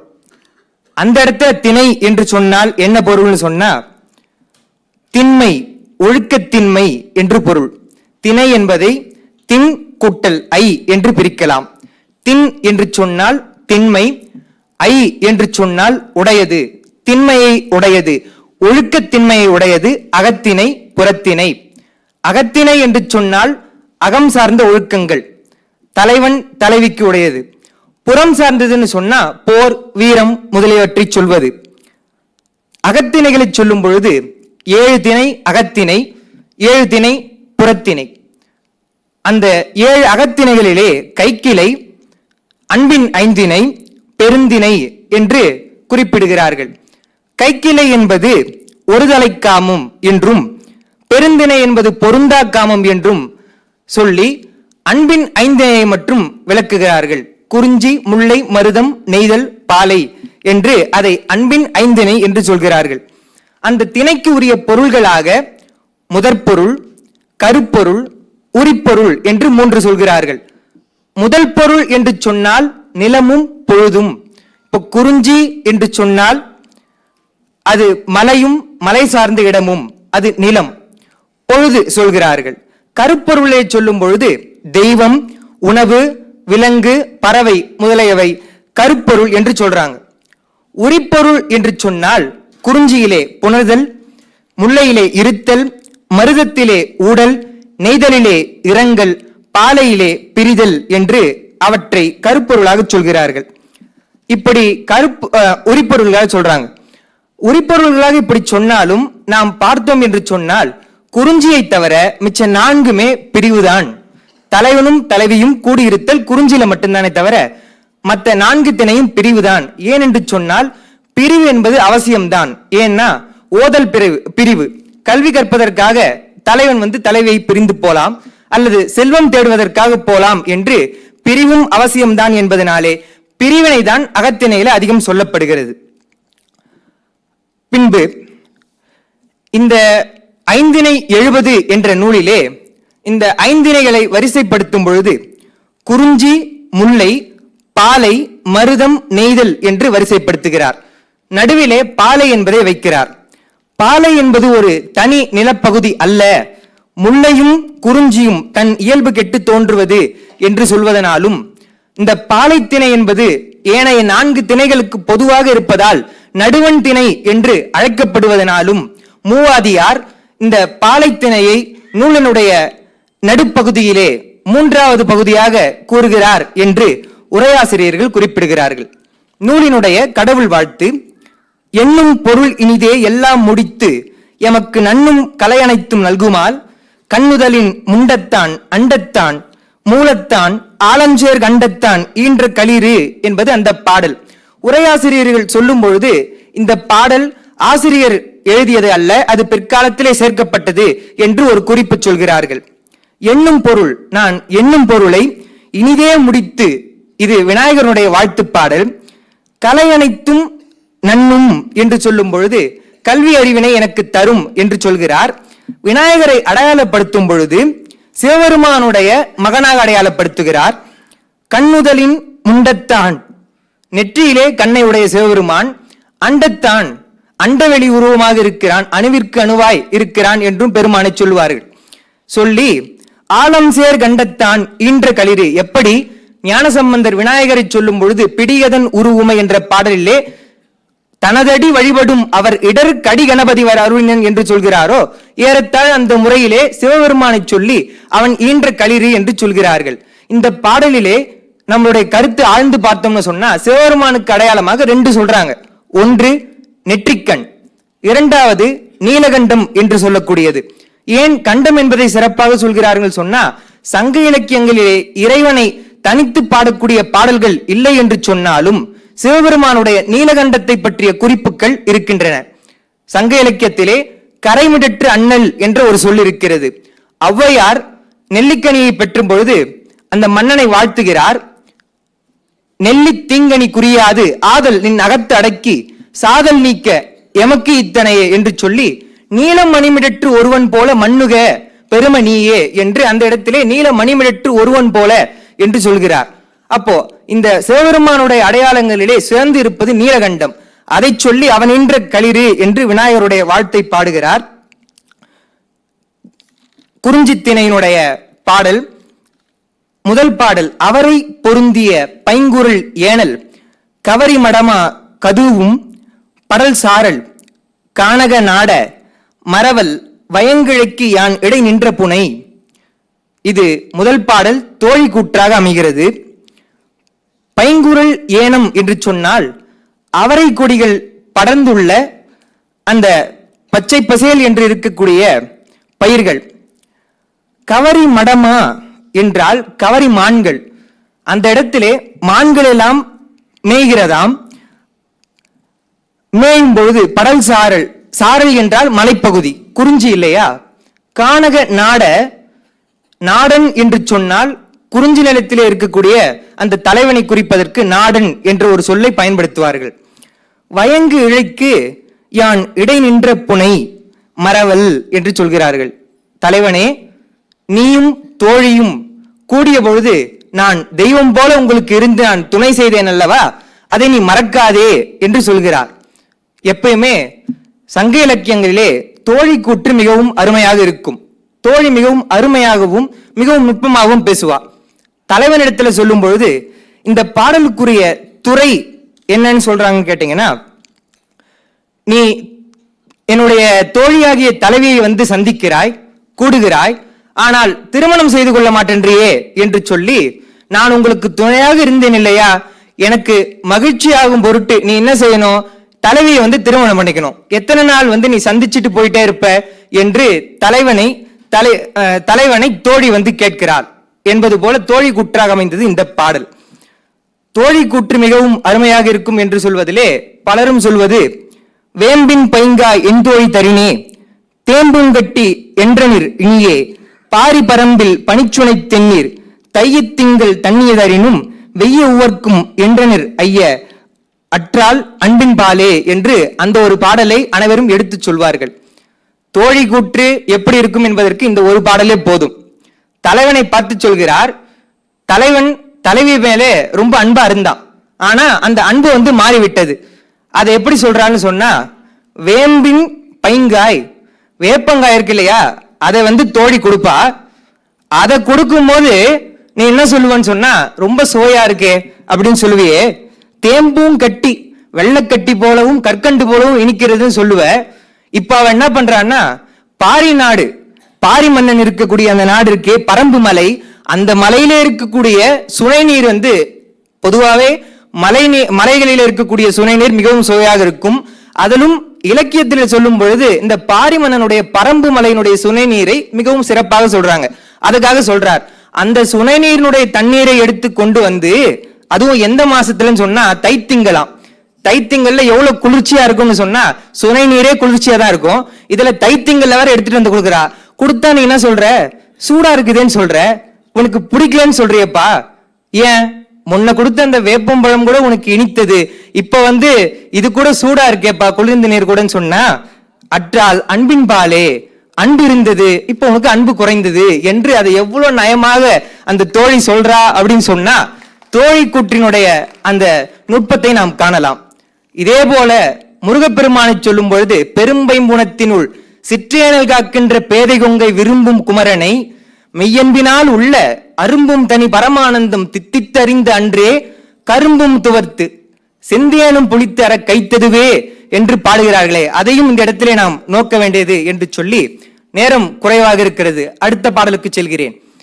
இதுவும் அந்த திணையினுடைய பாடல்தான். இளையடர் தன் குளவி ஏய்ந்த பொதும்பில் குலையுடை காந்தல் இனவண்டி இமிரும் வரையக நாடனும் வந்தான் மற்று அன்னை அலையும் அலை போயிற்று இன்று. என்ன சொல்கிறார்னு சொன்னா, இளையடர் தன் குளவி, தழைகள் நிறைந்துள்ள குளவி என்று சொன்னால் காட்டு மல்லிகை என்று பொருள். ஏய்ந்த பொதும்பில், பொதும்பு என்றால் சோலை, தழைகள் நிறைந்த சோலையிலே காட்டு மல்லிகை பூத்திருக்கிறது. அடுத்து சொல்றார், குலையுடை காந்தல் இனவண்டி இமிரும், அந்த சோலையிலே காந்தல் மலர் பூத்திருக்கிறது, செங்காந்தல் பூத்திருக்கிறது. இதுலெல்லாம் வந்து கருப்பொருள்களை சொல்கிறார். நாம ரொம்ப நுட்பமா சொல்ல முடியாது. இந்த ஒரு பாடல்களிலும் முதற் பொருள் கருப்பொருள் எல்லாம் குறிப்பிடும் பொழுது இந்த திணைக்குரிய கருப்பொருளாக இருக்கக்கூடிய செங்காந்தல் மலரை சொல்கிறார். காந்தல் மலரும் இருக்கிறது, காட்டு மல்லியும் இருக்கிறது. வண்டி எதில் போய் மொய்க்குது, செங்காந்தல் தான் மொய்க்குது. செங்காந்தல் தான் நறுமணம் உடையது. பார்ப்பதற்கு அழகா இருந்தால் மட்டும் போதாது, நறுமணம் இருக்க வேண்டும், அதுல தேன் இருக்க வேண்டும். அதுலதான் வண்டு போய் இமிரும், வண்டு இமிருகிறது. வரையக நாடனும் வந்தான் மற்ற அன்னை அலையும் அலை போயிற்று. இந்த காட்டு மல்லி இருக்குது இல்லையா, அது வந்து மனம் இல்லாதது, அது மட்டும் இல்லாம அதுல தேனும் இருக்காது. அது போல தலைவன் உன்னை என்ன பண்ணா, வந்து சந்திச்சுட்டு போயிட்டு இருந்தானே தவிர திருமணத்தை பத்தி பேசவே இல்லை. இப்ப வந்து உன்னை திருமணம் செய்து கொள்கிறேன்னு சொல்லிட்டான். அதனால நம்மளுடைய தாய் திருமணத்துக்கு பத்தி உன்னை கேட்கிறான்னா நீ பயப்பட வேண்டியதில்லை, தலைவன் திருமணத்திற்கு சம்மதித்து விட்டான் என்று சொல்வது போல அமைந்த பாடல் இது. இதுவும் தோழி கூற்றுதான். ஆனா திருமணம் செய்து கொள்கிறான் என்று சொல்ல உடனே அந்த மகிழ்ச்சியில தலைவி சொல்வதாகவும் தலைவி கூற்றாகவும் இந்த பாடலை எடுத்துக் கொள்ளலாம் என்று உரையாசிரியர்கள் குறிப்பிடுகிறார்கள். தலைவன், தலைவி, தோழி என்று சொல்லும் பொழுது அகப்பொருள் போய்கொண்டிருக்கிறது. இந்த பாடல்ல அன்னையை பத்தி, தன்னுடைய தாயை பத்தி ஏன் சொல்லணும் என்று சொன்னால், அந்த காலத்து அந்த காதலிலே இருந்தாலும் எப்படி பயந்து சந்தித்திருக்கிறார்கள் என்பது இந்த அகப்பொருளை பார்த்தால் தான் தெரியும். ஏன் இந்த அகப்பொருள் எல்லாம் நான் யோசிச்சேன், நம்ம இப்ப பேசுறோம், அகப்பொருள் பேசுறோம். அகப்பொருளை இவ்வளவு நுட்பமா தமிழர்கள் பதிவு செய்திருக்கிறார்களே, ஏன் என்று சொன்னால் நான் எண்ணி பார்க்கிறேன், இப்ப இருக்கிற இளைஞர்களுக்கு காதல் கூட செய்ய தெரியவில்லை. ஏன் என்று சொன்னால் நாகரிகம் எப்படி போய்கொண்டிருக்கிறது, பயப்படவே மாட்டேன்றாங்க, ரொம்ப சாதாரணமா இருக்கிறாங்களே. இவர்கள் இந்த இடத்துல சொல்றாரு பாருங்க, தலைவன் என்னை திருமணம் செய்து கொள்கிறான் என்று சொல்லிய உடனே அப்பா அம்மா கேட்டாங்கன்னா நான் சொல்லிடுவேன், தலைவன் என்னை மனம் செய்து கொள்கிறானே என்று சொல்லி அன்னைக்கு அந்த இடத்துல மரியாதை தருகிறாள் என்று சொன்னால் நம்முடைய நாகரிகம் எப்படிப்பட்ட நாகரிகம். யாக்கை இன்னுயிர் கழிவதாயினும் காமனோ என செப்பாதீரே என்று அகநானூற்று பாடலிலே, நான் இறந்து போனால் கூட பரவாயில்ல, காதல் நோய் காமனோ எனக்கு இருக்கிறது என்று நீ அன்னையிடம் சொல்லிவிடாதே என்று அவ்வளவு ஒரு பயத்தோடு இருந்திருக்கிறார்கள் என்று சொன்னால் அதுதான் நம்முடைய தமிழருடைய அகப்பொருள் என்று சொல்லி, அடுத்த பாடல், மன்ற பலவின் சுளைவிளை தீம்பழம் உண்டு வந்து மந்தி முளைவருட கன்றமர்ந்து ஆமா சுரக்கும் அணிமலை நாடனை யாமா பிரிவது இளம். மிகவும் அருமையான பாடல். இது தலைவியினுடைய கூற்று. துறை என்னன்னு சொன்னா, அதாவது துறை என்பது என்னன்னா, இப்போ ஆங்கில சிச்சுவேஷன் சொல்றோம் இல்லையா, ஒரு நாடகம்னு சொன்னா அந்த சிச்சுவேஷன் சொல்லுவாங்க, காட்சி 1, 2, அது போல இந்த துறையை விளக்குகிறார்கள். மதிலுக்கு பக்கத்துல தலைவன் இருக்கிறான், தலைவியை சந்திக்க வரான். அப்போ தோழி என்ன செய்வான்னு சொன்னா, தலைவனை பத்தி கொஞ்சம் குறைச்சு பேசுவா. தலைவன் என்ன உன் மேல அன்பு இருக்குன்னு சொல்றியே, ஆனா சந்திக்கிறானே தவிர திருமணம் செய்து கொள்ள மாட்டேன்றானே என்பது போல தோழி பேசுவா. அப்போ தலைவி இருக்கிறா இல்லையா, நீ அப்படிலாம் சொல்லாத, என்னுடைய தலைவனை பற்றி உனக்கு தெரியாது, அவன் என்பேல் மிகவும் அன்பு கூர்ந்தவன் என்றெல்லாம் சொல்றாங்க இல்லையா. அதுதான் இந்த பாடலிலே அப்படி தோழி சொல்லிய உடனே தலைவி சொல்றார், தலைவி குற்றாக அமைகிறது இந்த பாடல். என்னுடைய தலைவன் இருக்கிறானே அவனுடைய நாடு, அந்த நாட்டுல ஒரு காட்சி சொல்றேன் கேளு அப்படின்னு சொல்றா. பலவின் சுளை விளை தீம்பழம், ஒரு பலாமரத்தினுடைய சுளை பலாச்சுவை இருக்கிறது அல்லவா, அதுவும் சொல்றார், நல்லாக முத்தன பலாப்பழமா. அந்த சுளையை தீம்பழம், சில பலாச்சுவை நல்லா இருக்காதேன்னு சொன்னா இது ரொம்ப நல்லா இருக்கக்கூடிய ஒரு பழம். அந்த பழத்தை உண்டு மந்தி, இந்த குரங்கு என்ன பண்ணுதான், அந்த பலாச்சுவை எடுத்து சாப்பிட்டுருச்சு. சாப்பிட்ட உடனே அதுக்கு தண்ணி தாகம் எடுக்குது, ஏதோ குடிக்கணும் போல இருக்கும் பொழுது கீழே இருக்கக்கூடிய அந்த பசு இருக்கிறதே, அந்த பசுவனுடைய மடியை வருடுகிறது. வருடிய உடனே அந்த பசுவானது தன்னுடைய கன்று போல, இந்த இடத்துல கன்று என்று மயங்கி கொடுக்கல, அந்த பசு தன்னுடைய கன்று போல அந்த குரங்கினிடத்தும் அன்பு கொண்டு பாலை தருகிறது, அந்த குரங்கு அதை பருகுகிறது அப்படின்னு சொல்றான்னு சொன்னா, ஏன் தலைவி இதை சொல்றான்னா, அப்படிப்பட்ட நாடு அவனுடைய நாடு, அந்த நாட்டிலே இருக்கக்கூடியவன் என்னுடைய தலைவன், அவன் என்னை ஏமாத்திட்டு போயிடுவானா, அதெல்லாம் பார்க்கும்போது என்னுடைய ஞாபகம் அவனுக்கு வரும். அவன் நாட்டிலே இருக்கக்கூடிய ஒரு பசுவே அவ்வளவு அன்புடையதுன்னு சொன்னா என்னுடைய தலைவன் எப்படிப்பட்டவன் என்று சொல்கிறார்கள் சொன்னா, எவ்வளவு ஒரு அருமையான அகத்திணை பாடல்களை எல்லாம் நம்முடைய தமிழ் கொண்டிருக்கிறது என்பதை நாம் பார்க்க வேண்டும். அடுத்து, சான்றவர் கேண்மை சிதைவென்றாய், இந்த பாடல்களை உரையாசிரியர்கள் இந்த நூலினுடைய ஒரு முத்து போல இருக்கிறது இந்த பாடல் என்று குறிப்பிடுகிறார்கள்.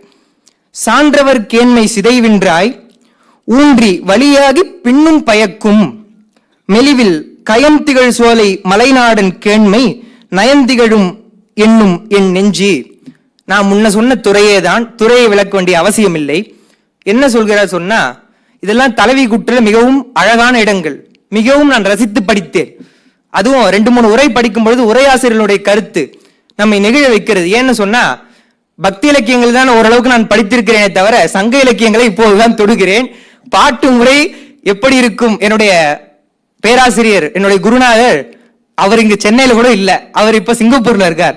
அவருடைய நேரம், அவருக்கு எப்போ ஓய்வு வகுப்பு இல்லைன்னு தெரியல. ஐயா, இது போல என்னை உலகநாயகி அம்மா அவர்கள் அழைத்து சங்க இலக்கியம் பேச வேண்டும், 570 கொடுத்திருக்காங்க அப்படின்னு சொன்னேன். பாடல்களை எப்படி ஆய்வது என்ற ஒரு அந்த அறிவு கூட இல்லை எனக்கு என்று சொல்லும் பொழுது அவர் தன்னுடைய பொன்னான நேரத்தில் ஏறத்தாழ 1 மணி நேரம் விளக்கினார். வகுப்பெடுப்பது போல எனக்கு எடுத்து எப்படி பாடல்களை பார்க்க வேண்டும். ஏனென்று சொன்னால், ஏதோ நாம் கதை பேசிவிட்டு பொழுதுபோக்கி விட்டு நகைச்சுவை சொல்லிவிட்டு போகக்கூடாது, ஆழமான அந்த கருத்துக்களை சொல்ல வேண்டும் என்பது என்னுடைய குருநாதருடைய கருத்து. இந்த பாடல் சான்றவர்களுடைய உயர்ந்தவர்களுடைய அந்த நட்பை சொல்கிறார். அது எப்படிப்பட்டதுன்னு சொன்னா, சிதைவென்றாய், எப்பவுமே உயர்ந்தவர்களுடைய நட்பு நம்மை வளர்த்து விடுமே தவிர நம்மளை கீழ்ப்படுத்தாது. ஊன்றி, ஊன்றின்னு சொன்னா வேர் ஊன்றி என்று எப்படி வேர் ஊன்றுமோ அதுபோல ஸ்ட்ராங்கானது, வலிமை உடையது என்று சொல்கிறார். அதிவீரராம பாண்டியர் பாடிய ஒரு பாட்டுல நீருக்குள் பாசி வேர் கொள்ளாது அப்படின்னு சொல்லுவாங்க. பாசி இருக்குதுன்னா அது நீர்ல ஆழமான வேர் ஊன்றியா இருக்கு? இல்ல இல்லையா? அது போல இல்லாம ஆழமான நட்பு நம்ம சான்றோர்களுடைய நட்பு என்று சொல்லி வள்ளுவர் கூட சொல்றார். நிறை நீர நீரவர் கேண்மை பிறைமதி பின்னீர பேதையார் நட்பு. எப்படி வளர்பிறையிலே இந்த சந்திரனானது வளர்ந்து கொண்டே இருக்குமோ அதுபோல சான்றோர்களுடைய நட்பு வளர்ந்து கொண்டே இருக்கும். அதுவே தேய்பிரையிலே எப்படி தேய்ந்து கொண்டே இருக்குமோ அதுபோல அறிவில்லாதவருடைய நட்பு தேய்ந்து கொண்டே இருக்கும் என்று வள்ளுவர் சொல்கிறார். அதுபோல இந்த இடத்திலே சிதைவின்றாய் ஊன்றி வழியாகி பின்னும் பயக்கும். பின்னும் பயக்கும்னு சொன்னா மறுமைக்கும் துணையாக இருக்கும். அறம், பொருள், இன்பம் என்ற மூன்றை சொல்லும் பொழுது இன்பம் என்பது இம்மை பயன், பொருள் என்பது இம்மை மறுமை, அறம் என்பது இம்மை மறுமை வீட்டினையும் பயக்கக்கூடியது என்று சொல்வதிலே என்னுடைய காதல் அறக்காதல், அதனால அது பின்னும் பயக்கும். மெலிவில் கயந்திகள் சோலை மலைநாடன் கேண்மை நயந்திகழும் என்னும் நெஞ்சு. நயம் என்று சொன்னால் நீதி என்று பொருள். அவன் மிகவும் வாய்மையானவன், நீதியுடையவன், அவன் என்னை ஏமாற்ற மாட்டான், அவன் எனக்குத்தான் தலைவனாக இருப்பான் என்று தலைவி தோழிக்கு எடுத்துரைக்கிறாள் என்பதனை இந்த பாடல்களிலே நாம் காணுகிறோம்.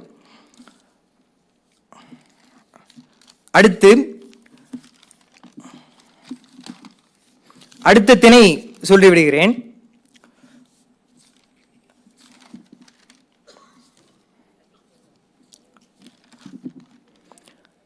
இந்த குறிஞ்சி திணையிலே இன்னொரு 2-3 பாடல்கள், அதுவும் 14 பாடல்கள் சொன்னா 14 பாடல்களையும் நாம் எடுத்து சொல்லுவதில்லை. சில பாடல்களை தான் குறித்தாலும் அதையே சொல்வதற்கு நேரமில்லை என்பதனாலே அடுத்த திணைக்கு நான் செல்கிறேன். முல்லை. முல்லையினுடைய உரிப்பொருள் என்னன்னு சொன்னா ஆற்றி இருத்தல். முல்லை என்று சொன்னால் முதல்ல என்ன பொருள் சொன்னா, இப்போ வாகைன்னு சொல்றோம். வாகை என்று சொன்னால் போரிட்டு வெற்றி பெறுவது வாகை. முல்லை என்று சொன்னால் போரிடாமலே ஒரு மன்னனிடத்திலே போர் செய்வதற்கே அஞ்சி போரே இல்லாமல் ஒரு மன்னன் வெற்றியோடு இருக்கிறான்னு சொன்னா அதுதான் முல்லை. எப்படி வாகை என்றால் போரிட்டு வெற்றி கொள்வதோ அதுபோல முல்லை என்று சொன்னால் போரே இல்லாமல், இப்ப எப்படி இந்த தேர்தல்ல அன்ன போஸ்ட் என்று ஒரு வார்த்தை சொல்றாங்க இல்லையா, அவனுக்கு பயந்தே நிக்க மாட்டேன்றாங்க, தான் ஜெயிக்கிறான்ல, அது போல. அப்ப எது சிறந்ததுன்னா முல்லை என்பது சிறந்தது. அப்படி சிறந்ததுதான் இந்த முல்லைத்திணை என்று சொல்லி, அதனால்தான் இந்த முல்லைத்திணையிலே ஆற்றி இருக்கக்கூடிய அந்த தலைவிக்கு அவளுடைய கற்பை சொல்கிறார்கள். முல்லை சார்ந்த கற்பு என்று சொல்லி அதை மிகவும் பெருமையாக சொல்கிறார்கள். அதுல அருமையான பாடல், செங்கதிர் செல்வன் சினங்கரந்த போதினால் பைங்கொடி முல்லை மணங்கமழ வண்டி இமிர காரோடு அலமரும் கார்வானம் காண்தொரும் நீரோடு அலமரும் கண் என்று தலைவி பேசுகிறார். இந்த துறை பருவம் கண்டு இழிந்த தலைமகள் தோழிக்கு சொல்லியது. இதுவும் தலைவி குற்றுதான், தோழிக்கு சொல்கிறார். ஆனால் திணை முல்லைத்திணை. முல்லைத்திணையில என்னன்னு சொன்னா, பிரிந்த தலைவன் கார்காலத்திலே திரும்பி வருவான். கார்காலம் என்று சொன்னால் மழைக்காலம். அப்போது மழைக்காலத்திலாம் தொழில் செய்ய முடியாது. அப்ப திரும்பி வரன்னு சொன்ன உடனே கார்காலம் வந்தது. வந்த உடனே தலைவி பார்த்து கொண்டிருக்கிறாள், என்னுடைய தலைவன் எப்போது வருவான் எப்போது வருவான் என்று. அதை சொல்கிறார். செங்கதிர் செல்வன் என்றால் சூரியன், சினம் கறந்த பொழுதினால், சூரியனுடைய சினங்கறந்த பொழுது என்பது மாலை பொழுது. இன்று எப்படி சென்னையிலே மழை பெய்யவும் இல்லை, ஆனால் மேகமூட்டத்துடன் ரொம்ப அருமையான ஒரு அந்த சூழ்நிலை இருந்தது இல்லையா, அது போல இருப்பதுதான் கார்காலம் என்பது. அந்த கார்காலத்திலே பைங்கொடி முல்லை மணங்கமழ வண்டி இமீர, கார்காலம் வந்தாச்சு, சூரியன் மறைஞ்சு மாலை பொழுதும் வந்தாச்சு, முல்லைப்பூவினுடைய மனம் கமழ்கிறது, வண்டி இமீறுகிறது. அப்போ காரோடு அலமரும் கார்வானம், அந்த கார்வானத்திலே மேகங்கள் எல்லாம் சத்தம் போடுகின்றனவாம். சத்தம் போட்டு மழை வருதோ இல்லையோ, என்னுடைய கண்ணிலிருந்து தண்ணி வந்துரும் என்னுடைய தலைவனுக்காக என்று தலைவி பேசுகிறார். முல்லை மனம் கமழும் என்று சொல்லும் போது இந்த கார்காலத்தினுடைய தொடக்கம் அல்ல. கார்காலத்தினுடைய தொடக்கத்திலே முல்லை அரும்புதான் விடும்.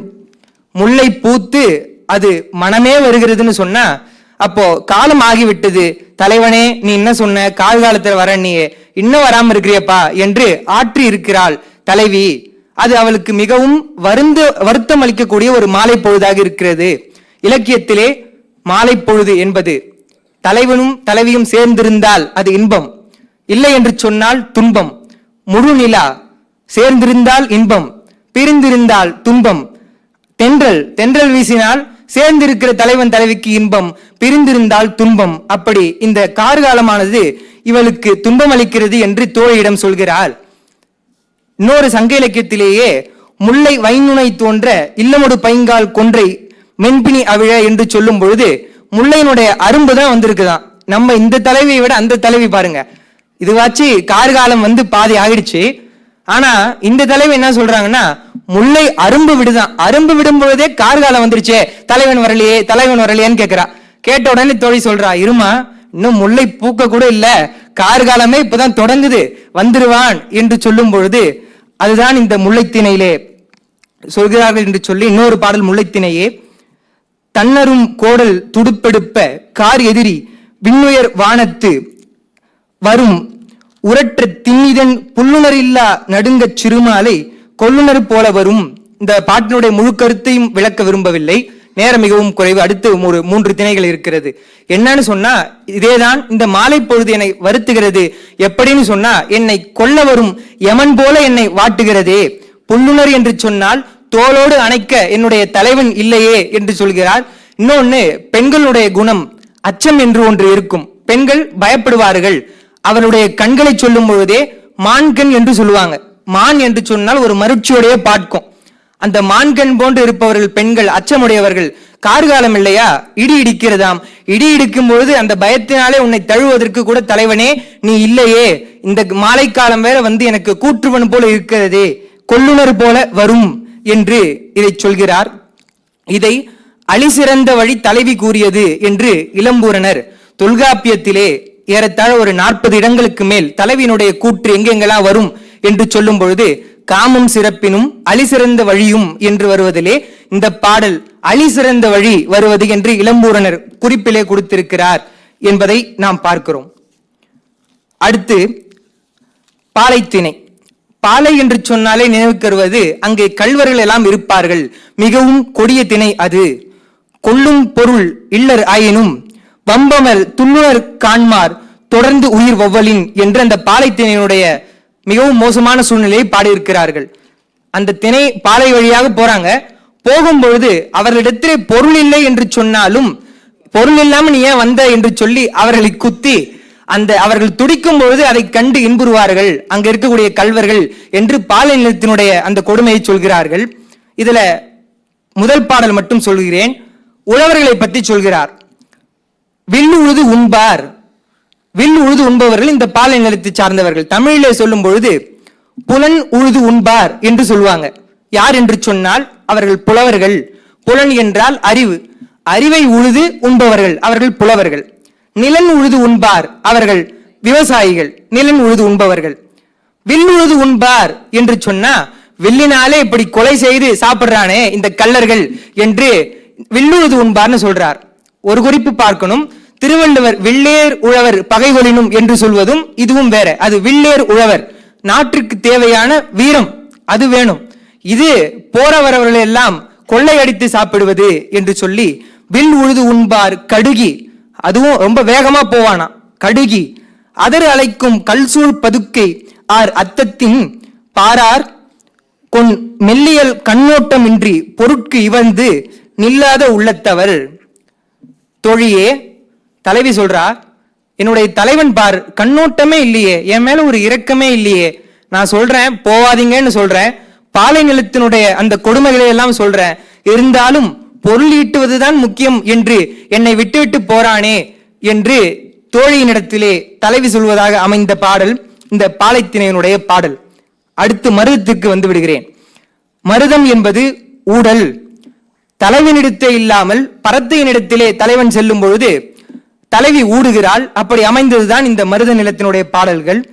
ஒரு பாடல், போத்தில் கழுத்தில் புதல்வன் உணச்சான்றான் மூத்தேம் இனியாம் வருமுளையார் சேரியுள் நீ நீத்து நீர் ஊன் வாய் பாண நீ போய் மொழி கூத்தாடி உன்னினும் உன். பாணனை பார்த்து தலைவி பேசுவதாக அமையும். ஏனென்று சொன்னால் பாணன் தான் அவருடைய தலைவனை பிரித்து பரத்தையின்பால் கொண்டு சேர்ப்பான். அப்படி அமையும் இந்த மருதத்தினருடைய அந்த நிலை. அப்படி இருக்கும்போது தோழி பாடுறா, இந்த தலைவன் தான் என்னுடைய தோள்களை தழுவினான் என்ற அந்த காலம் போயிடுச்சு.